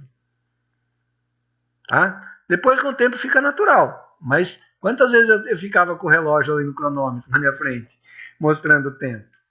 Tá? Então, isso é extremamente importante. Conhecer o local, físico ou plataforma. Eu falei para vocês lá no início, antes de começar a aula, né, que eu gostaria que essa aula tivesse sido presencial. Mas nós temos que nos adequar à realidade, certo? Então, assim, quando eu falo em conhecer o local, se for físico, eu preciso ver o que eu disponho, né? Eu tenho data show, eu tenho um passador de slide, não tenho, alguém vai passar o slide para mim. Eu já fui em palestra, nível nacional, e o palestrante não tinha, tem que ficar falando, passa o próximo, por favor. Você passa o próximo, por favor? É muito ruim, você se preparou e não contava com isso. Né? Então eu preciso conhecer o local que eu vou. Eu vou ficar de pé, eu vou ficar sentado? Né? Eu vou ter recurso audiovisual, não vou ter recurso audiovisual? Agora, no nosso caso aqui, que plataforma que eu vou usar? Nós estamos no Zoom, mas já dei palestra no Google Meeting, né? No Click Meeting, várias ferramentas. Essa aqui eu me sinto mais à vontade, a gente já está um tempão trabalhando nela. Mas outro dia eu fui dar em uma nova. E aí, como é que eu faço para compartilhar a tela? Tal? Então isso é importante para a gente não chegar na hora e ter que ficar passando vergonha, né? Ou não consigo mudar o slide, né? Então eu preciso dominar também essa questão do espaço físico, tá? E aí eu vou falar em público. Só depois de tudo isso é que eu estou preparado para falar em público, com segurança. Sem ser aventureiro. Eu posso ignorar tudo isso? Posso. Qual a chance de êxito? Ah, não, mas o cara é muito bom, o cara é ao concurso. Legal. Quantos desses tem? Eu estou nesse nível? Não, então vou seguir essa cartilha aqui, que a probabilidade de eu ficar tranquilo quando chegar na hora de falar é muito maior. Porque eu tomei essa série de precauções. Tudo bem, gente? Até aqui? Simples assim, né? Bom, agora vamos falar de pré-requisitos para o expositor espírita. Que agora a gente vai falar um pouquinho mais do expositor espírita. Não que os outros não fossem, mas aí é bastante geral, né? O primeiro passo é estar tecnicamente preparado. Então, essa figura que eu falei para vocês é estar tecnicamente preparado. Conheço a instituição, os princípios, os valores da instituição. Eu conheço o tema o suficiente, né? Conheço o meu público, sei para quem eu vou falar, conheço o local. Então, toda aquela regrinha lá é me preparar tecnicamente. Conhecimento profundo do Espiritismo. Tá vendo que não é dominar o Espiritismo, que ninguém domina, mas conhecer bastante, né? Então, isso pressupõe o quê? o estudo, a disciplina, né? Participar das reuniões, estar em contato, né? Estar em contato com as outras pessoas. Eu acho que é muito bacana, e isso eu vejo em bastante colegas aqui do Fraternidade, conhecer outras casas também, para a gente aprender com eles, ver como que é, né? Nós conhecemos muito bem a nossa casa, é importante estar ali, mas entender um pouquinho de outras também, né? Para saber que o Espiritismo é maior do que aquilo ali, né? O Espiritismo, nós aprendemos isso na semana passada também, que o Espiritismo, antes e acima de tudo, uma casa espírita é dos espíritos e não das pessoas, né? Então a gente precisa, né, desse conhecimento. Esse aqui talvez seja mais difícil de tudo. Mais difícil de tudo que eu falei aqui. Tudo que eu falei ficou fichinha, fácil. O que é essa conduta 24/7? Tá fechado. Abre seu microfone, Zidélia, me ajuda aí. 24 horas, 7 dias por semana. Tá? 24 horas por dia, 7 dias por semana. Gente, isso não quer dizer ser perfeito. Ninguém está pedindo, né, e imaginando que a gente vai ser perfeito. Não é isso. Mas é sempre estar buscando, né, buscando colocar em prática aquilo que a gente aprende, aquilo que a gente vai ensinar, 24 horas por dia, 7 dias por semana. Ah, mas eu dei uma escorregada. Ótimo. Você chegou ao ponto de saber que está escorregando, é que você está consciente ainda, né? Volta para o trilho. Rosângela, orar e vigiar, né, Rosângela? Vamos para o nosso orar e vigiar, tá? Mas ter essa preocupação. Para não cair em tentação. E a gente está o tempo todo, né, sujeito a isso, né? Nós somos, senão não estaríamos aqui, né? Nós somos ainda espíritos com imperfeição moral, né? Mas é justamente para isso que a gente está aqui, para tentar melhorar no dia a dia. E qual que é o nosso papel, né? Qual que é o papel do expositor espírita? Nós somos condutores de mente. Nós somos formadores de opinião. Isso nos dá uma responsabilidade muito grande. Muito grande. Por isso que eu falei daquela pirâmide, né? Que a nossa motivação é essa. Por quê? Porque o que a gente fala aqui, a gente está colocando lá nas mentes, ó. Então, olha a responsabilidade que a gente tem. Então, ter muito cuidado, né? Sempre ter como base, né, a doutrina espírita, os ensinamentos de Kardec, as normas que regem essa casa, né? Quando a gente fala em meio acadêmico, né? Quando a gente está no nível de mestrado e doutorado, a gente vai fazer dissertação, essas coisas, é muito legal isso. A gente fala assim, cita a fonte. Tudo que você vai colocar que não é seu, cita a fonte. Por quê? Porque se tiver alguma besteira, não foi você que falou. É segundo fulano, né? Então, assim, a gente tem que pensar, porque é o seguinte, isso quer dizer que eu não tenho direito de pensar, não posso formar, não, muito pelo contrário. Nós somos seres pensantes e nós estamos aqui justamente para isso, né? Para a gente inferir, para a gente aprender e para a gente colocar a nossa posição. Mas a gente tem que deixar claro, principalmente quando é uma opinião minha, eu falo assim, ó, essa é a minha opinião. Essa é a minha opinião. Pode ter opinião diferente, não quer dizer que eu sou dono da verdade, mas com muita responsabilidade. Nós somos ponto de apoio para a melhoria dos assistidos. Então, assim, eu fiz evangelho também, semana, né? Então, assim, você saber que você está ali, né? Você está se preparando, que é muito legal. Nós temos essa oportunidade de estudar, ir lá compartilhar, mas tem um monte de gente que está indo ali para ser assistido. Está indo para ouvir o que você vai falar e na esperança de que aquelas palavras toquem o seu coração, que ajude a solucionar alguns problemas, que seja para levantar a autoestima. Tá? Então, olha só, nós temos o papel de ser ponto de apoio para a melhoria de quem está nos procurando. E quais as ferramentas, então, que a gente tem para cumprir esse papel de condutor de mente, formador de opinião, de ponto de apoio dos assistidos? Ser exemplo. Ser exemplo. Né? Um exemplo vale mais que 1000 palavras. Né? E ser exemplo como? Tendo humildade, né? Fé e confiança, alegria. Aqui a gente tem que tomar cuidado, né? Se alegria é como eu falei para vocês, eu não vou fazer o evangelho contando piada, não é isso. Mas eu não preciso ser carrancudo. Não preciso estar de cara fechada. Né? Eu tenho que levar uma mensagem de conforto, mas ao mesmo tempo de alegria, sim. Né? A pessoa tem que entender que eu estou fazendo aquilo com amor, que eu tenho fé, que eu acredito naquilo que eu estou fazendo, que eu estou falando, e que eu pelo menos tento colocar em prática na minha vida. Disciplina e pontualidade. Gente, isso aí é para a vida, tá? Não é para o espírita, não. Eu, como ex-militar, né? Hierarquia e disciplina é a regra fundamental. Gente, pontualidade. Sempre a gente coloca nas nossas reuniões, né, Osbério? Chega 10 minutos antes, 15 minutos antes. Vocês podem ver aqui. Eu estou sempre aqui, 7h15, eu já abri a sala. Né? Por quê? A gente tem que estar aqui, a gente tem que se preparar.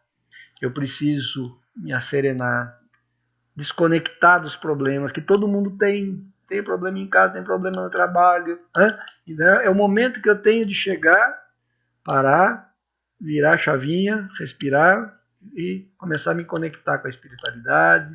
Né? Eles vão me ajudar, mas eu tenho que me ajudar primeiro. Ajuda-te que o céu te ajudará. Tá? Então, disciplina e pontualidade é fundamental. Disciplina quando? Para fazer tudo o resto aqui, ó, tecnicamente preparado. Tem que ser chato. Tem que ser chato. Pô, tenho aula quinta-feira, eu estou preocupado amanhã já. Entendeu? Acabou uma, eu estou preocupado com a próxima. E se não for assim, eu não sei ser mais tranquilo do que isso. Não, vou chegar na quarta-feira, eu faço. Deu uma dor de barriga na quarta, não vou me preparar, vai chegar na quinta-feira, a coisa não vai sair. Então é disciplina. E pontualidade. Né? Pontualidade por quê? Você tem que respeitar o seu tempo e respeitar o tempo dos outros.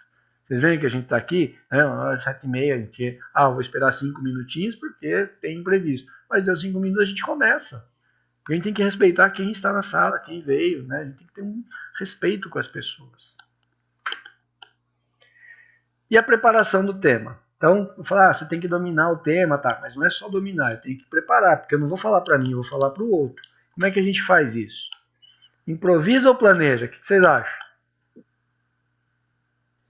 Tem que planejar. Planejar, né? Improvisar jamais. Né? Tem um grupo de teatro aí que chama os improváveis lá, né? Eles vivem no improviso, mas não é o nosso caso. Aqui é sempre planejar. Né? Contar, mas não deixar tudo por conta da assistência espiritual. Então a gente pode contar. Vou falar para vocês, fiquem tranquilos. Quando vocês começarem a fazer a exposição do Evangelho, se forem monitores, como eu estou sendo aqui agora, se forem palestrantes, não tenham dúvida que a espiritualidade estará com você. E que estará te apoiando, e que vai te dar assistência, que vai te intuir. Muitas vezes você vai te inspirar, você vai falar, mas não conte com isso. Não deixe na mão deles. Faça a sua parte e eles estarão contigo. Pô, cansei de preparar a palestra e chegar na hora e falar tudo diferente do que eu tinha preparado. Pô, mas o que aconteceu? Pô, me ajudaram. Saiu melhor do que eu tinha feito. Com certeza que eles são melhores do que eu. Mas se eu não tivesse me preparado, eles não iam, talvez, falar assim, não fala isso, fala aquilo. Eu deixo lá, você vai quebrar a cara hoje, vai pagar um mico, na próxima você se preparar e a gente te ajuda, tá? Então isso é importante. Contem sempre com a ajuda da espiritualidade, mas façam a sua parte, não deixe de fazer a sua parte. Eu lembrei aqui, Paulo, do filme do Divaldo, que o Divaldo aceitou um convite para falar lá em Aracaju. Aí ele chegou lá, ele ia falar por improviso, né? Aí o Humberto de Campos viu a situação, o irmão X viu a situação e ajudou ele, né? Só que chamaram a atenção dele. Da próxima vez quando você a próxima não vai ajudar, não. Para não deixar você na fogueira, né? Mas eu ia falar exatamente a mesma coisa. Nós estamos falando do Divaldo, né? O Divaldo, tudo bem, ia ter essa chance. Naquela época, o Divaldo tinha 18 anos. Ele se achou o bambambam, falou que ia. Acho que o exemplo é excelente, né, Paulo, esse do Divaldo. Sim. Se a gente não se prepara, como a gente vai ser intuído, vir uma inspiração, né, para você melhorar a sua fala, né, te auxiliar. Então, eu acho que o exemplo dele é primordial para a gente. Fantástico, muito obrigado, viu, Aurora, de lembrar. Então, na preparação do tema, considere, você precisa conhecer sobre o assunto. Não busque originalidade, seja simples, não reinvente a roda. Tá? Tem muita coisa, tem muita bibliografia. Estude, se prepare, dê sim a sua interpretação, o seu olhar, mas não precisa inovar, seja simples. Primeira regra que nós colocamos lá, simplicidade. Para conhecer o assunto, questione qual é o tema. O Edu me manda lá os temas das palestras lá, com 2, 3 meses de antecedência. Eu pego aquilo ali e falo, puxa, eu vou pesquisar sobre isso, né? Ó, o que eu sei sobre isso? Pô, eu sei, a gente estudou, tem alguma coisa, já vi palestra, já li sobre isso e tal. Mas nunca se contente com o que você sabe. Sempre busque mais. É a oportunidade na hora de preparar o tema que você tem de aprofundar o seu conhecimento. Por isso que a gente chega nos 95%. Porque quando chegar na hora de você ensinar, você estudou, você leu, você ouviu, você viu. Né? Você fez todo aquele caminho inverso da pirâmide. E aí você chega tranquilo com os 95% e ainda está falando e está gravando de novo. Tá? Então, o primeiro passo para a organização. Requisitos de uma boa retórica. Né? Como que eu vou falar, como que eu vou me colocar publicamente. Eu tenho que ter princípio, meio e fim. Parece óbvio, né? Parece óbvio. Mas claro, toda fala tem princípio, meio e fim. Não é bem assim. Muitas vezes a gente vê pessoas falando tema desconexo, o cara não começa perdido, aí o meio se embola, você não fez e acabou. Né? Já viram? Já tiveram essa oportunidade de ver? Acontece isso. Isso é falta de organização, de preparo. Além de ter princípio, meio e fim, eu tenho que ter uma integração lógica, razoável entre essas partes. Não posso ficar fazendo aquele spin vai e volta, né? Fica dando volta. Não, tem que ter uma sequência lógica. Tem que estar adequado ao tema. Ah, mas como assim? Às vezes eu faço um texto maravilhoso, muito bem estruturado, início, meio e fim, mas o tema era X, eu estou falando de Y. Era banana, eu estou falando de abobrinha. Né? Não podemos fazer isso. Tem que ser fiel ao tema. Tá? E às vezes, gente, é outra coisa que... Não, o Paulo está falando besteira, ninguém faz isso. Faz sim. Às vezes a pessoa aceita um convite por N motivos, ou porque não quer falar não, ou porque ele quer uma oportunidade de falar em algum lugar, e ele recebe o tema que ele não domina. E o que ele faz? Ele pega e puxa para uma zona de conforto dele. Então ele dá uma enfeitada no pavão, mas depois, na essência do tema, ele fala de uma outra coisa que não tem... Né? E o que é isso? De repente até o tema do cara é bom, é importante, é interessante, mas ele está frustrando a expectativa de quem foi lá. Que para quem foi assistir, ela foi pelo tema. Entendeu? Eu fui assistir aquele tema. Aí o cara foi lá, me deu uma enroladinha no começo e falou outra coisa. Então eu comprei uma coisa e me entregaram outra. Tá? Então nós temos que ter essa fidelidade. Adequação ao público. Como eu falei para vocês, o mesmo tema, dependendo do público, vai ter uma abordagem específica. Um aprofundamento maior ou menor. Né?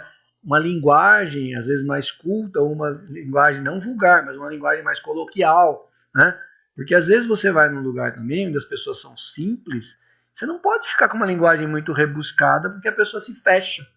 E ela acaba não entendendo porque ela... Né? Esse cara fala muito chique e tal, e perde uma oportunidade. Então ela tem que tomar esse cuidado também. E aí um esqueminha, né, dessa retórica, como que eu faço para falar? Né? Eu tenho então uma introdução, um desenvolvimento e uma conclusão. Então na introdução, algumas dicas, tá? Algumas dicas. Seja breve. Tá? A introdução, como o nome diz, é só para dar boas-vindas ali. Não se desculpe ou não se diminua.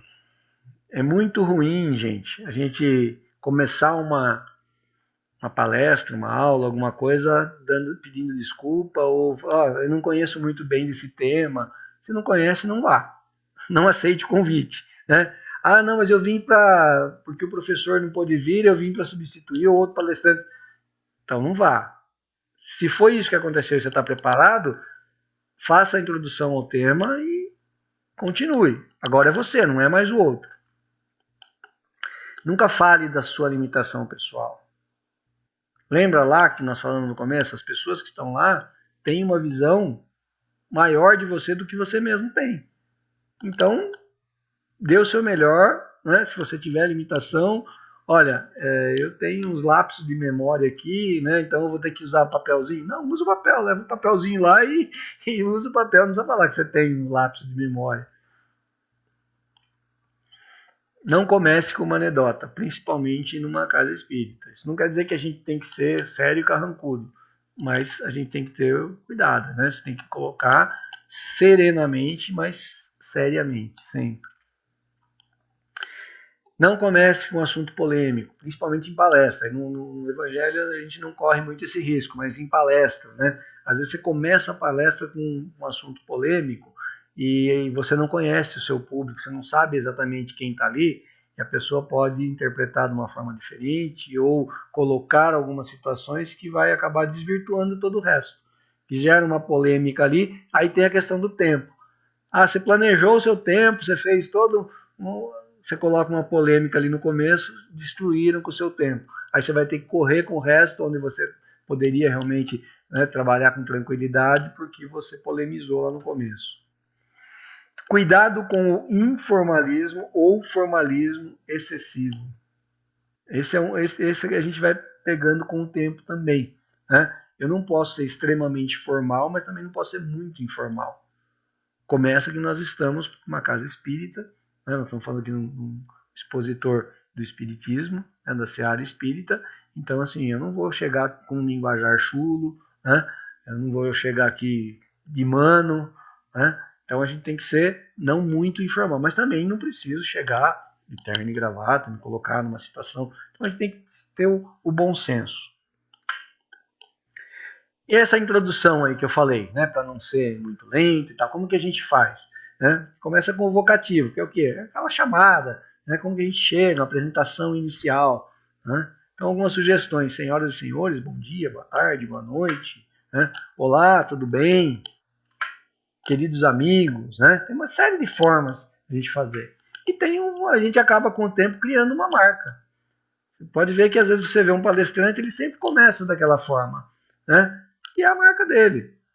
Eu, por exemplo, quando eu vi isso aqui, né, me preparando, eu falei, puxa vida, sempre que eu começo a falar do Espiritismo, eu falo que é uma alegria. O Zibéria está sempre, ela ouve meu Evangelho, é sempre uma alegria poder falar sobre o Evangelho. Sejamos todos bem-vindos. Acaba virando uma forma natural. Né? Isso a gente fala naturalmente. Quando você percebe, você já está fazendo isso automaticamente. Né? Então, é a forma de dar as boas-vindas. É fato. A gente cria mesmo. É verdade. Tem que ser adequado ao público e ao formalismo. Claro, eu também participo de evento em que você tem um protocolo. Então, você tem que seguir, cumprimentar autoridades e tal, né? Então, de acordo com o evento e o formalismo, você vai se adequando, tá? Isso é um cuidado que a gente tem que ter, viu, gente? Quando a gente está acostumado no informalismo, você vai para um evento que tem protocolo, você tem que seguir o protocolo, senão todo mundo vai perceber que você é um estranho no ninho, tá? Por isso, né, Paulo, a importância de se saber primeiro todos aqueles detalhes, como que é a casa, o que vai, tudo. Você tem que estar em ordem para depois você saber como se apresentar até, né? Eu diria assim que espero que tenha aqui, né, nesse grupo alguém que tenha intenção de ser o expositor do Evangelho, ou monitor, né? Que nós precisamos. Eu diria o seguinte, aquela figurinha lá, recorta ela e guarda ela. Anda com ela. Tem que seguir esses passos aqui, né? Ótimo.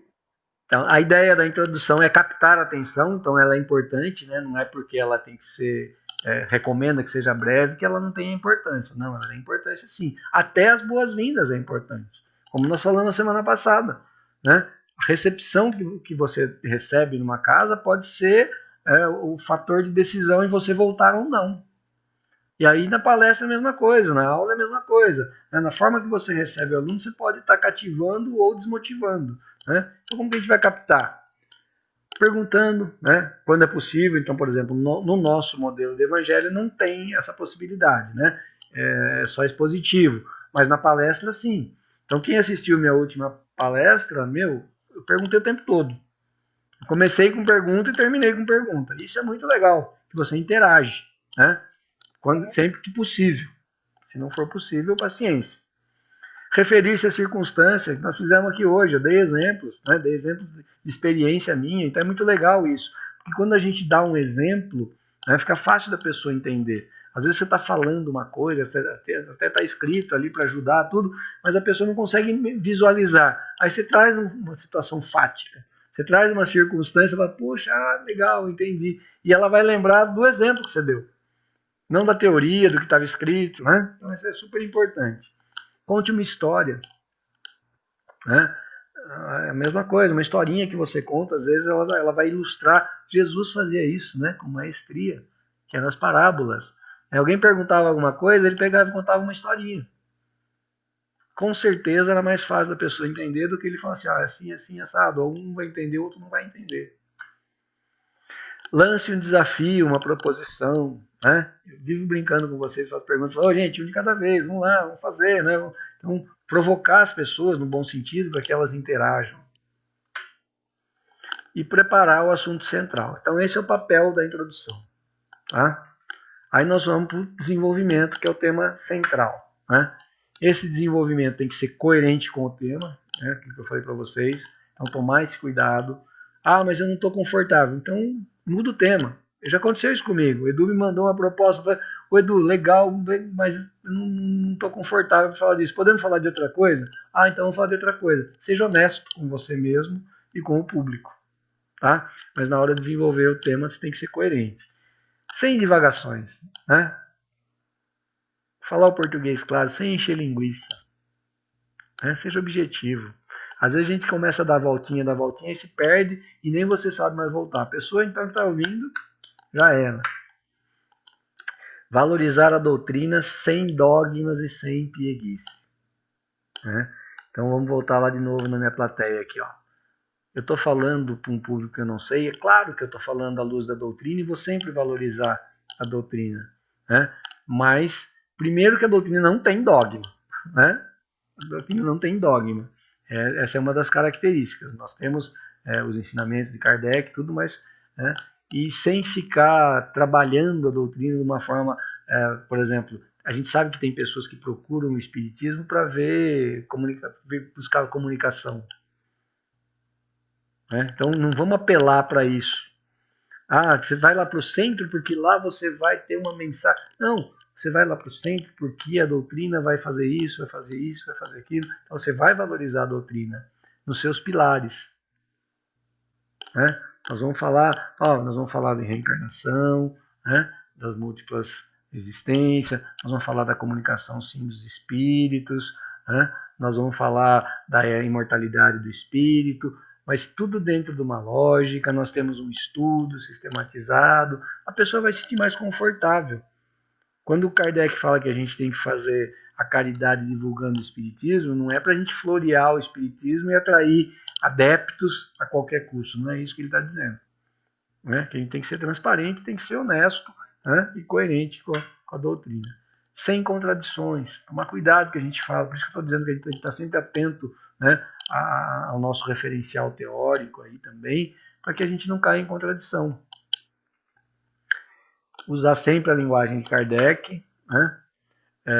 Ele tem que ser sequência de desenvolvimento, né? Tem aquela lógica e gradativo. Normalmente, quando a gente prepara um tema, põe a introdução e aí a gente vai aprofundando o tema. Esse gradativo é isso. Eu começo a entrar no tema principal e vou aprofundando. Para dar tempo, até porque às vezes as pessoas que estão lá não têm um conhecimento muito grande, então você traz alguma coisa de fora, né?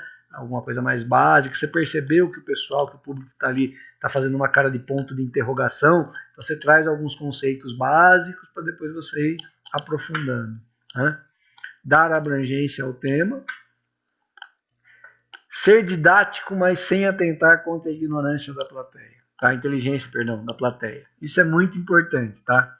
Às vezes eu já me senti assim desmotivado de participar de algumas situações, seja no meio espírita ou acadêmico, porque você olha assim e fala assim, esse cara está subestimando a minha inteligência, não é possível.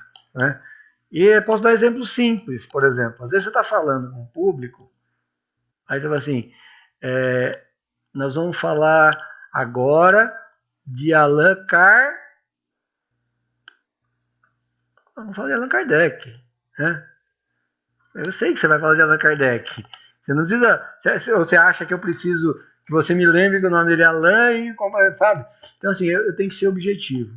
Eu tenho que ser muito didático na forma de falar e me planejar, preparar minha aula. Por isso que eu falei para vocês, quando a gente prepara uma situação, prepara um esquema, sempre que possível eu tenho que saber quem é meu público. Por quê? Porque aí eu vou dosar a minha fala, o meu conteúdo, de acordo com as pessoas que estão lá. Então eu não posso, por exemplo, ignorar que tem pessoas que não conhecem nada da doutrina, então eu tenho que falar uma linguagem mais simples, com alguns conceitos básicos, mas eu tenho que também respeitar aquelas pessoas que estão lá, que já têm uma experiência, e também atingir a elas. Levar a minha comunicação de forma que elas também sintam que agregaram alguma coisa. Senão eu desmotivo quem sabe. Então, é um cuidado que a gente tem que ter. Tá? Por isso que é importante conhecer meu público. Use argumentos, os mais fracos no início e mais fortes no final. Tá? E os nossos argumentos sempre baseados na lógica kardeciana, nunca no pessoal. A gente tem que tomar esse cuidado, tá? Porque senão a gente pode gerar problema e gerar conflito. Usando a lógica kardeciana, nós corremos esse risco. Que pode ter alguém que faz uma leitura e uma interpretação diferente da nossa. E aí, nós temos que tomar um cuidado muito grande. Lá no começo, lembra que eu falei para vocês de algumas regras básicas? Nós falamos da simplicidade e falamos da humildade. Né? Então, pode acontecer, por exemplo, hoje tem um amigo nosso aqui, o Evandro, tá aí ainda, Evandro? Tá, né? Ó, o Evandro, embora ele seja meu amigo de longa data, né? Ele frequenta outras casas, né? E ele pode ter um entendimento diferente, uma forma diferente de pensar e de entender. E ele pode se colocar. Aqui nós estamos falando de didática, mas se fosse um tema, né, do evangelho, da doutrina, ele pode se colocar e pode estar num contraponto da minha visão. Aí nós temos que ter humildade. Né? Porque às vezes você ir para o confronto e tentar impor a sua verdade como única verdade é muito desagradável. Né? É muito desagradável. A gente tem que tomar esse tipo de cuidado. Eu coloco um argumento, né? Os mais fracos no início e mais fortes no final. E se tiver um contraponto, vamos ouvir. Eu tive um professor no mestrado que depois virou um grande amigo, aí acabamos escrevendo livro juntos, assim, ficou né? E é uma grande referência para mim. Esse cara foi uma grande referência. Quando eu estudei com ele era doutor, né? Quem dava aula para a gente, todos eram doutores, e assim, os doutores da USP eram... assim, dizem que os médicos, né, se formam lá em algumas... se acham deuses. Os doutores da USP têm certeza. Né? Eles têm certeza que são deuses. Essa é a visão que a gente tinha. E esse cara estava lá. Só que ele era de uma humildade, de uma simplicidade, né? Que ele chegava na aula, ele começava a discutir com a gente, alguém colocava alguma coisa, ele falava assim, pô, você ganhou, você tem razão. Ele sabia que não tinha razão, né? Mas ele falava assim, não, você ganhou, você tem razão. Mas se a gente olhar por esse lado tal, e acabava convencendo a pessoa de que ela estava errada, que ela estava equivocada, que ele tinha argumentos, né, científicos, técnicos, para nos convencer. Ele não é para o confronto. E outras vezes ele fala, não, você tem razão, não tinha pensado dessa forma. Eu vou colocar isso aí no meu próximo livro. Vou escrever aqui, eu vou anotar aqui e vou pôr no meu próximo livro. Entendeu? Então a gente tem que ter essa humildade, tem que tomar esse cuidado. Porque eu já vi também pessoas caírem em armadilhas pelo seu orgulho, pela sua vaidade e estragar todo um trabalho e às vezes até mesmo uma carreira. Tá? Então cuidado que a gente tem que ter aí. Ainda nesse esquema teórico, retórico, nós temos a conclusão. Então a conclusão é o fecho, né, o término do discurso, é o ponto alto da sua apresentação. Tá? Então é aí que a gente é a cereja do bolo. A gente tem que fazer todo um trabalho e fechar com chave de ouro. Né? Ela deve ser rápida, assim como a introdução. A gente tem que deixar realmente a discussão para o desenvolvimento. Não deve ser anunciada, né? Vamos terminar agora. Não, tem que ser natural, tem que chegar naturalmente. E tem algumas sugestões aqui de algumas formas, né? Ó, resumir esquematicamente os pontos abordados. Então, uma forma de fazer uma conclusão é fazer um fechamento. Olha, nós vimos isso, né? Tal, e dar uma revisada. A gente faz isso de vez em quando aqui, você já deve ter percebido. Afirmar uma tese, transformando em norma, dependendo do que você está fazendo, quando é muito técnica, né? Dirigir um cumprimento sincero à plateia. Às vezes você foi tão natural a sua fala que o encerramento já faz, né? Se faz naturalmente, e aí você só termina realmente num cumprimento, num agradecimento, né? E usar a citação ajustada ao tema. Então, uma forma da gente encerrar também é, por exemplo, o exemplo que a Aurora deu aí, né? Ó, vou fechar falando aqui do exemplo do Divaldo Franco. Então a gente estava falando desse tema, bota lá um videozinho. A Glaucia faz muito isso, né? Deixa um último vídeo aí de alguém, né? Um Haroldo Dutra, alguma coisa para fechar o nosso tema. E evitar, era isso que eu tinha para falar, né? Eu acho que na versão original estava um nunca, aqui eu troquei pelo evitar, porque eu acho assim, nunca é meio pesado, né? A gente vai acabar uma hora, a outra vai falando, como eu falei para vocês. Às vezes, principalmente com o tema, era isso que tinha para hoje e tal, mas tentar evitar isso, né? Porque não é legal, né? Parece que o negócio fica meio frio, né? Fez tudo isso, era isso que eu tinha para hoje, tá bom, obrigado, e fui embora, né? Então, tentar realmente que as pessoas saiam da reunião com uma sensação agradável, não com um corte, assim, né? Ó, muito obrigado, legal, foi ótimo, um prazer estar com vocês, espero que tenha atingido aí o coração de vocês, que a mensagem tenha sido suficiente e tal. Agora, umas dicas no dia de falar. Eu nunca falei em público, ou vou começar a falar em público, né? O que eu preciso fazer? Procurar manter o equilíbrio. Não é na hora de falar, nós falamos no dia de falar. Então, por exemplo, hoje eu ia falar para vocês, né? Então, o que eu preciso, né, procurar fazer no meu dia? Um equilíbrio corporal. Ter tido uma boa noite de sono, evitar esforços excessivos e desnecessários, se for necessário, né, eu tenho que fazer. Refeições equilibradas, por quê? Porque na hora de falar eu tenho que estar bem fisicamente. Vocês já tentaram fazer uma palestra ou dar uma aula depois de uma feijoada? Né? Come uma feijoada e depois vai falar. Dá sono em quem está assistindo, imagine em você. Né? Então a gente tem que ter alguns cuidados corporais. Mas eu acho que mais importante é o mental e espiritual. Né? Fazer o uso da prece quando levanta, isso todo dia, mas principalmente no dia que vai falar, ao longo do dia, antes de falar, né? Fazer uma prece, pedir a ajuda dos amigos do plano espiritual. Eles estão aí, estão sempre com a gente. Mas vão ser humildes também e pedir, ó, me ajuda, tá, fica comigo lá, se eu escorregar, você me dá a mão, né? Fazer uma meditação, quebrar aquela conexão com tudo que aconteceu. Eu trabalhei hoje, né? Tive reuniões, tive um monte de coisa, mas quando cheguei aqui eu tinha que desconectar. Então, um momento de meditação, de reflexão, né? Sempre isso, não só no dia, mas sempre é importante a gente buscar boas conversas, bons pensamentos, né? Melhorar o nosso padrão vibratório e estar em contato com o nosso protetor, né? Isso aí é fundamental. Se a gente conseguir manter isso aí, a gente vai ter a segurança que a gente precisa. E repassar mentalmente o tema. Sempre importante. Faço isso na aula de vocês, faço isso no Evangelho, né? Escrevo, leio, releio, penso no que eu escrevi, penso no que eu vou falar. E às vezes na hora de falar a gente acaba mudando. Por quê? Porque o cara está ali junto com você e fala assim, viu? Tá bom, né? Já maturou, agora vamos mudar, melhor aqui.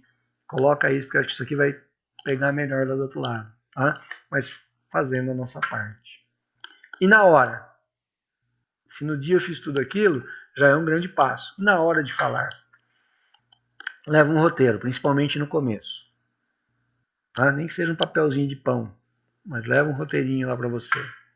Se for ler alguma coisa, optar sempre por leituras curtas, para não ficar maçante. Eu já cansei de ouvir, eu não vou naquela palestra, o cara fica lendo slide, eu leio em casa. Né?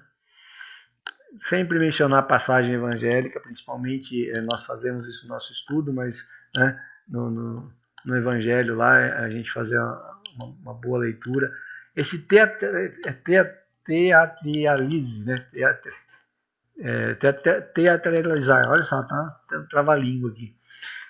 Sem exageros. Quer dizer o seguinte, a gente tem que dar uma interpretação para aquilo que a gente está fazendo. O nosso corpo fala, nós já falamos sobre isso. A gente tem que ter emoção, colocar emoção na nossa fala. Não pode ser, ainda que eu vá ler, não pode ser uma leitura fria. Tem que ter uma entonação de voz legal, tem que botar sentimento. A pessoa que está ouvindo, ela precisa receber aquilo de uma forma legal. Familiarizar-se com o texto. Ler, reler, ler de novo. Escrever, se for o caso. Digita. Exercite. Faça na frente do espelho, faça na frente da parede, na frente do computador. Grave e ouça. Isso é muito legal, essa técnica é muito legal, gente. Bota o gravadorzinho do microfone ali, faz a tua fala, depois ouve. Ouve sua voz. Eu sei que não é agradável, eu sei que minha voz não é, mas ajuda. Ajuda a gente a pensar, perceber. Putz, se eu estivesse do outro lado ia dar sono. Eu preciso dar uma entonação melhor. Esse ponto que eu preciso enfatizar. Muito cuidado com o traje. Tem que ter um traje adequado.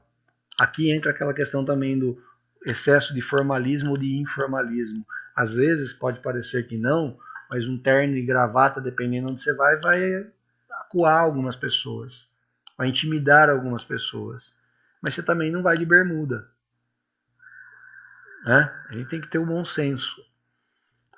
Tem que ser um traje discreto, adequado ao momento, sem excesso de modismo. Nós não estamos aqui para chamar a atenção de ninguém. Quanto mais discreto, melhor. Mas também sem desleixo. Hoje eu pentei cabelo, tive todo esse cuidado aqui para falar com vocês. Acessórios, principalmente aquele que chama atenção, senhorzinho malta, ficar chacoalhando no relógio, ou então um monte de adereço. Por que isso, gente? Primeiro, porque às vezes o próprio barulho do objeto vai chamar atenção. E segundo, que às vezes a pessoa está tão paramentada que a plateia olha mais no objeto do que presta mais atenção, na aparência do que no tema em si. E não é isso, não é esse o objetivo. E aí chegamos aí, então, missão cumprida, Consegui fazer isso aí, fechou, acabou? Acabou ou não? Ainda não, né? Quase. Porque nós estamos só naquele 7%. Lembra? 7% da fala, 93% é não verbal, que nós vimos isso aí. Então vamos falar um pouquinho da linguagem corporal. Por isso que eu falei que talvez se fosse presencial, a gente conseguisse dar até mais alguns exemplos. Mas a expressão facial e a comunicação visual. Olhar para toda a plateia. Então eu falei para vocês, aqui é um pouco mais difícil, mas eu estou aqui, vocês não estão vendo, mas eu estou navegando aqui, Eu estou vendo que o Evandro está com a página que não está na minha... Os demais estão com a câmera fechada. Então, aqui eu estou vendo a Regina, estou vendo a Zibéria. Isso é importante. E, fisicamente, quando você está presencialmente, esse truque do 1, 2, 3 é o seguinte.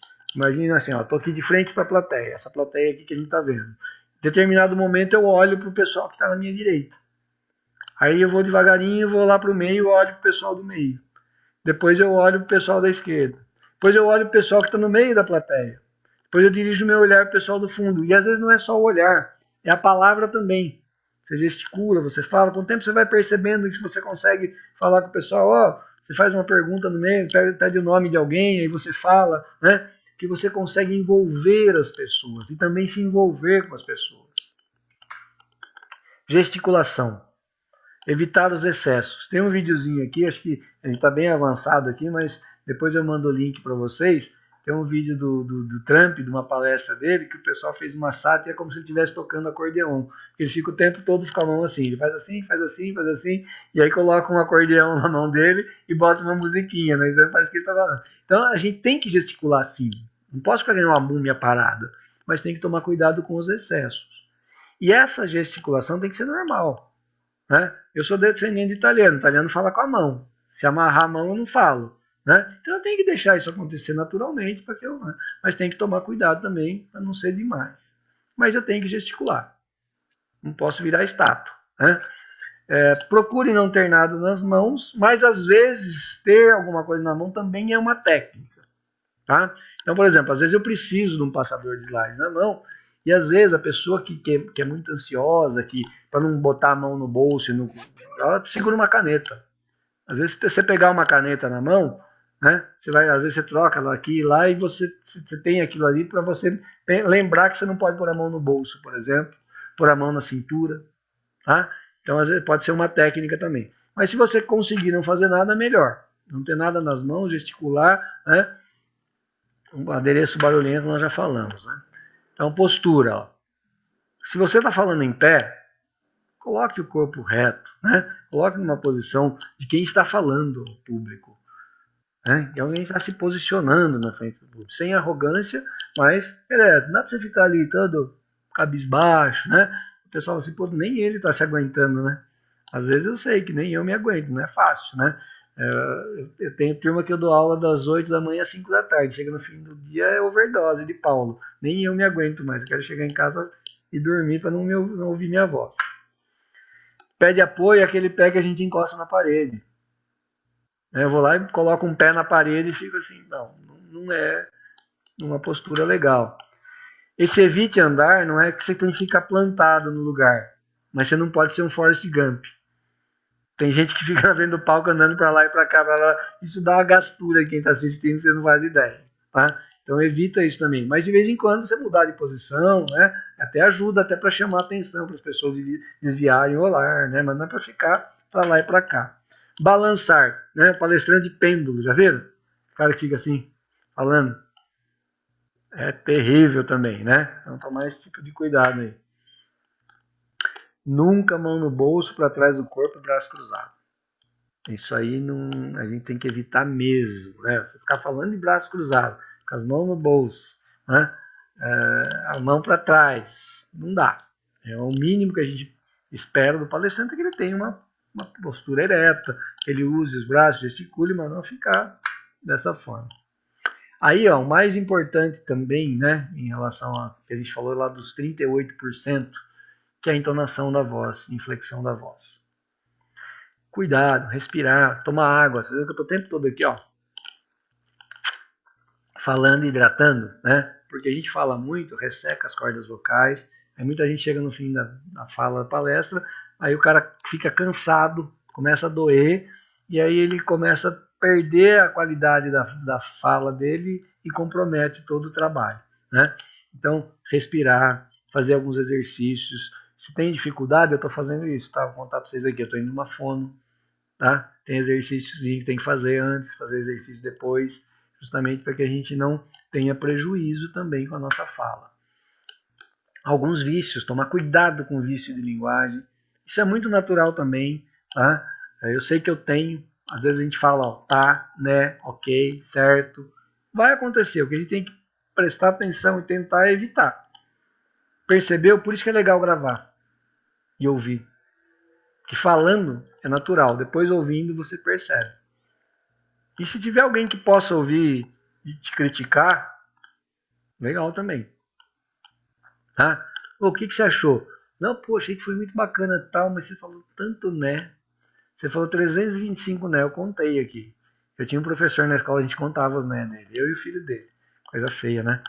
Mas é isso, porque você é um vício de linguagem e aí a gente não prestava atenção na aula. Ficava prestando atenção no né. Gerundismo. Eu vou estar explicando aqui para vocês o que é esse tal de gerundismo. O gerundismo é exatamente isso que eu acabei de falar, né? Vou estar explicando. São 3 verbos na mesma frase. Né? Às vezes acontece, escapou um no meio da fala, sem problema, mas procurar se policiar. Eu tinha um amigo que falava muito isso. Aí um dia, ele tinha até um programa na TV. Aí um dia eu falei para ele falou, Paulo, e aí, o que você tá achando do programa? Eu falei, cara, tá show de bola. Não, mas tá gostando mesmo? Não tem nenhuma crítica. Eu falei, posso falar? Ele falou, pode. Então eu vou estar falando para você. Ele falou, não, fala. Então, eu vou estar falando. Ele não entendia. Eu falei, cara, isso é um gerundismo. Você fala isso o tempo todo. Vou estar fazendo, vou estar mandando, vou estar... Cara, eu falo isso. Fala.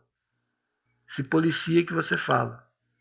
Tá? Então, vamos tentar minimizar. O ideal é que não tenha, mas se acontecer, que seja um perdido no meio da fala.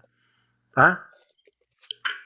Estrangeirismo, né? Isso é um modismo que nós temos, né, de usar palavras estrangeiras. Às vezes é necessário. Hoje nós temos alguns termos que já incorporaram, né, a nossa fala, mas sem exagero também.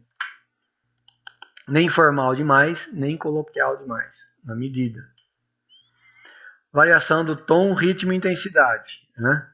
Além disso, fale na primeira pessoa do plural, impessoaliza a coisa. Nós, sempre usar o nós. Nós fazemos, nós gostamos, nós pretendemos, nós buscamos, que nós consigamos. Tá? Impessoaliza a fala, isso é muito importante. É uma forma da gente conseguir não parecer arrogante. Quando eu coloco muito na primeira pessoa, muitas vezes a pessoa fala, esse cara é arrogante, ele acha que ele é melhor que o outro, né? Tentar evitar temas polêmicos, né? Porque o ambiente não é para isso. Eu acho que a polêmica é legal nos grupos de discussão. A aula é diferente. A aula, às vezes, é importante a gente colocar nos grupos de estudo, né? Mas numa palestra, numa exposição do Evangelho, evitar temas polêmicos, né?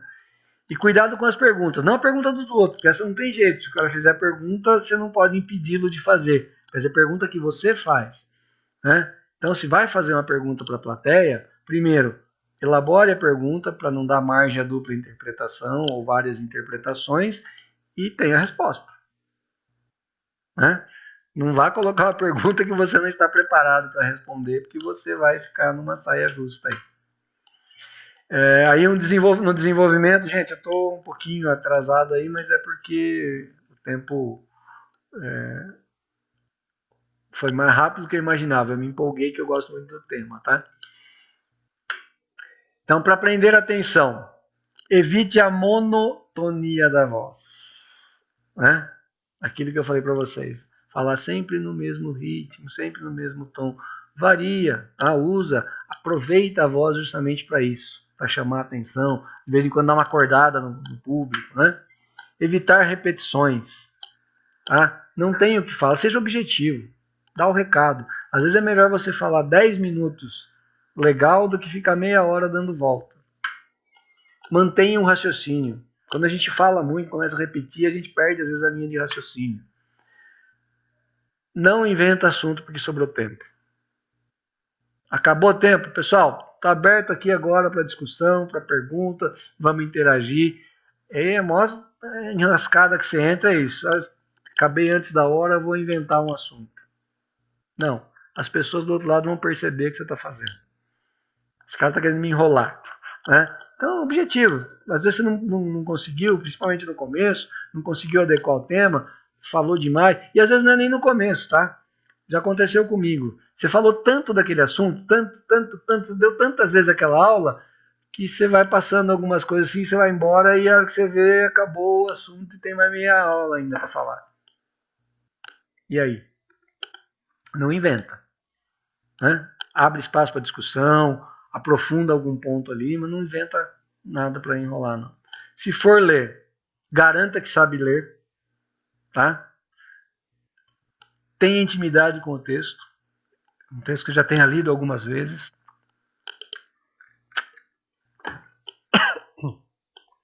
Interprete a leitura, aquilo que eu falei para vocês, a entonação da voz. Coloque isso de uma forma legal. Não perca o contato visual. Mesmo que você tenha que ler, continue olhando para as pessoas. Não é para você ficar ali o tempo todo, né? Lê aqui, mas está olhando para lá. E tenha algo a acrescentar. Porque for leitura pura e simples, a pessoa lê em casa. Você vai acabar frustrando a pessoa aí. Por fim, lembre-se, a plateia está ao seu lado. Lembra que eu falei para vocês? Vai subir no palco, sobe tranquilo, a pessoa que veio está interessada, senão não teria vindo. Então a plateia está ao seu lado. Fica tranquilo, não são seus inimigos. A direção da casa está ao seu lado.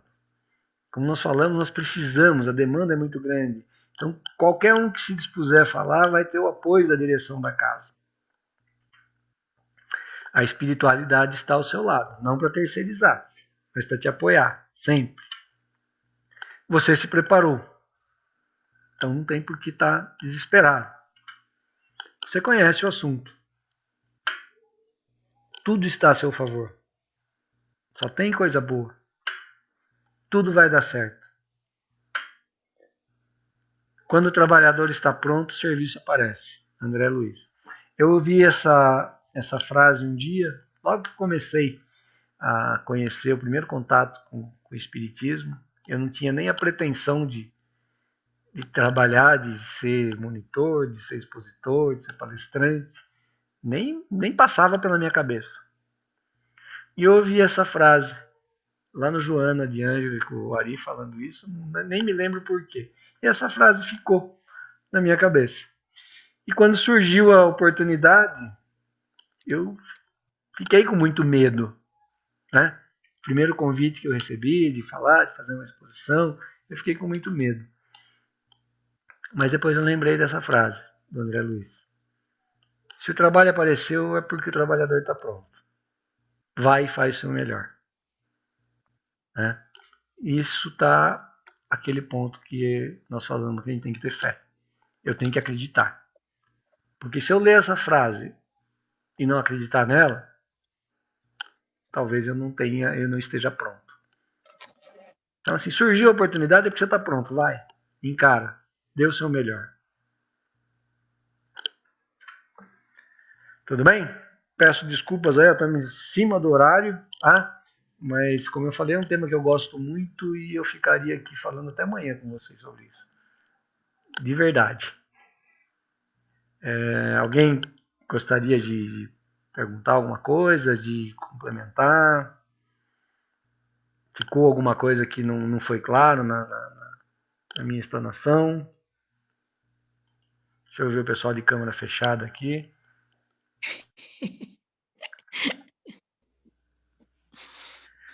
E aí, gente, tudo bem? Paulo, para mim acho que foi bem claro, você colocou bons pontos que a gente faz repensar quando a gente vai fazer alguma tarefa como aprendiz, né? E de evitar certas linguagem, posturas e mesmo o preparo, né?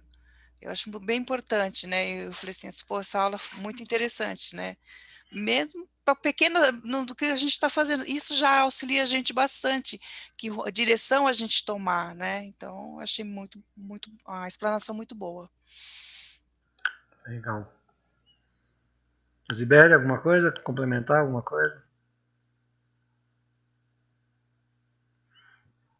Não. Tudo bem explicadinho. Fica tranquilo. Valeu. Então, tá bom. Como a gente está com pouca gente aqui, vamos deixar a escala, a gente faz depois também, tá? Vamos para as nossas vibrações e a prece de encerramento aí que a Ivana vai fazer para a gente. Então, agora mais abastecidos, após recebermos todos esses ensinamentos de hoje, vamos doar o que melhor temos dentro de nós. Vamos elevando os nossos pensamentos em vibrações de amor, em benefício de todos que sofrem e aos mais necessitados. Vibremos, então, por todo o universo, pela paz mundial, pelos países em conflito e os países em calamidade, pelo Brasil e seus políticos, pelo umbral, pelos suicidas e pelos desencarnados sofredores, pelos espíritos missionários e por todo o voluntariado. Vamos vibrar pelos idosos desamparados, pelos jovens marginalizados e pelas crianças órfãs, por todos os encarcerados. Vibremos também pelos que propagam o Evangelho de Jesus e por uma confraternização religiosa. Vamos vibrar pelo nosso centro e todos os seus tarefeiros. Vamos vibrar pelos nossos lares, nossos familiares, por todos os hospitais, pelos doentes de corpo e de alma. E agora, por último, vamos vibrar por alguém e por um caso em particular. Que assim seja. Vamos agradecendo, então, a oportunidade de estarmos aqui reunidos mais uma vez para recebermos todo esse aprendizado e pedimos aos bons espíritos que nos ajudem a pôr em prática as instruções recebidas hoje. E que cada um de nós, ao sair daqui, esteja fortificado na prática do bem e do amor ao próximo, dentro das leis morais.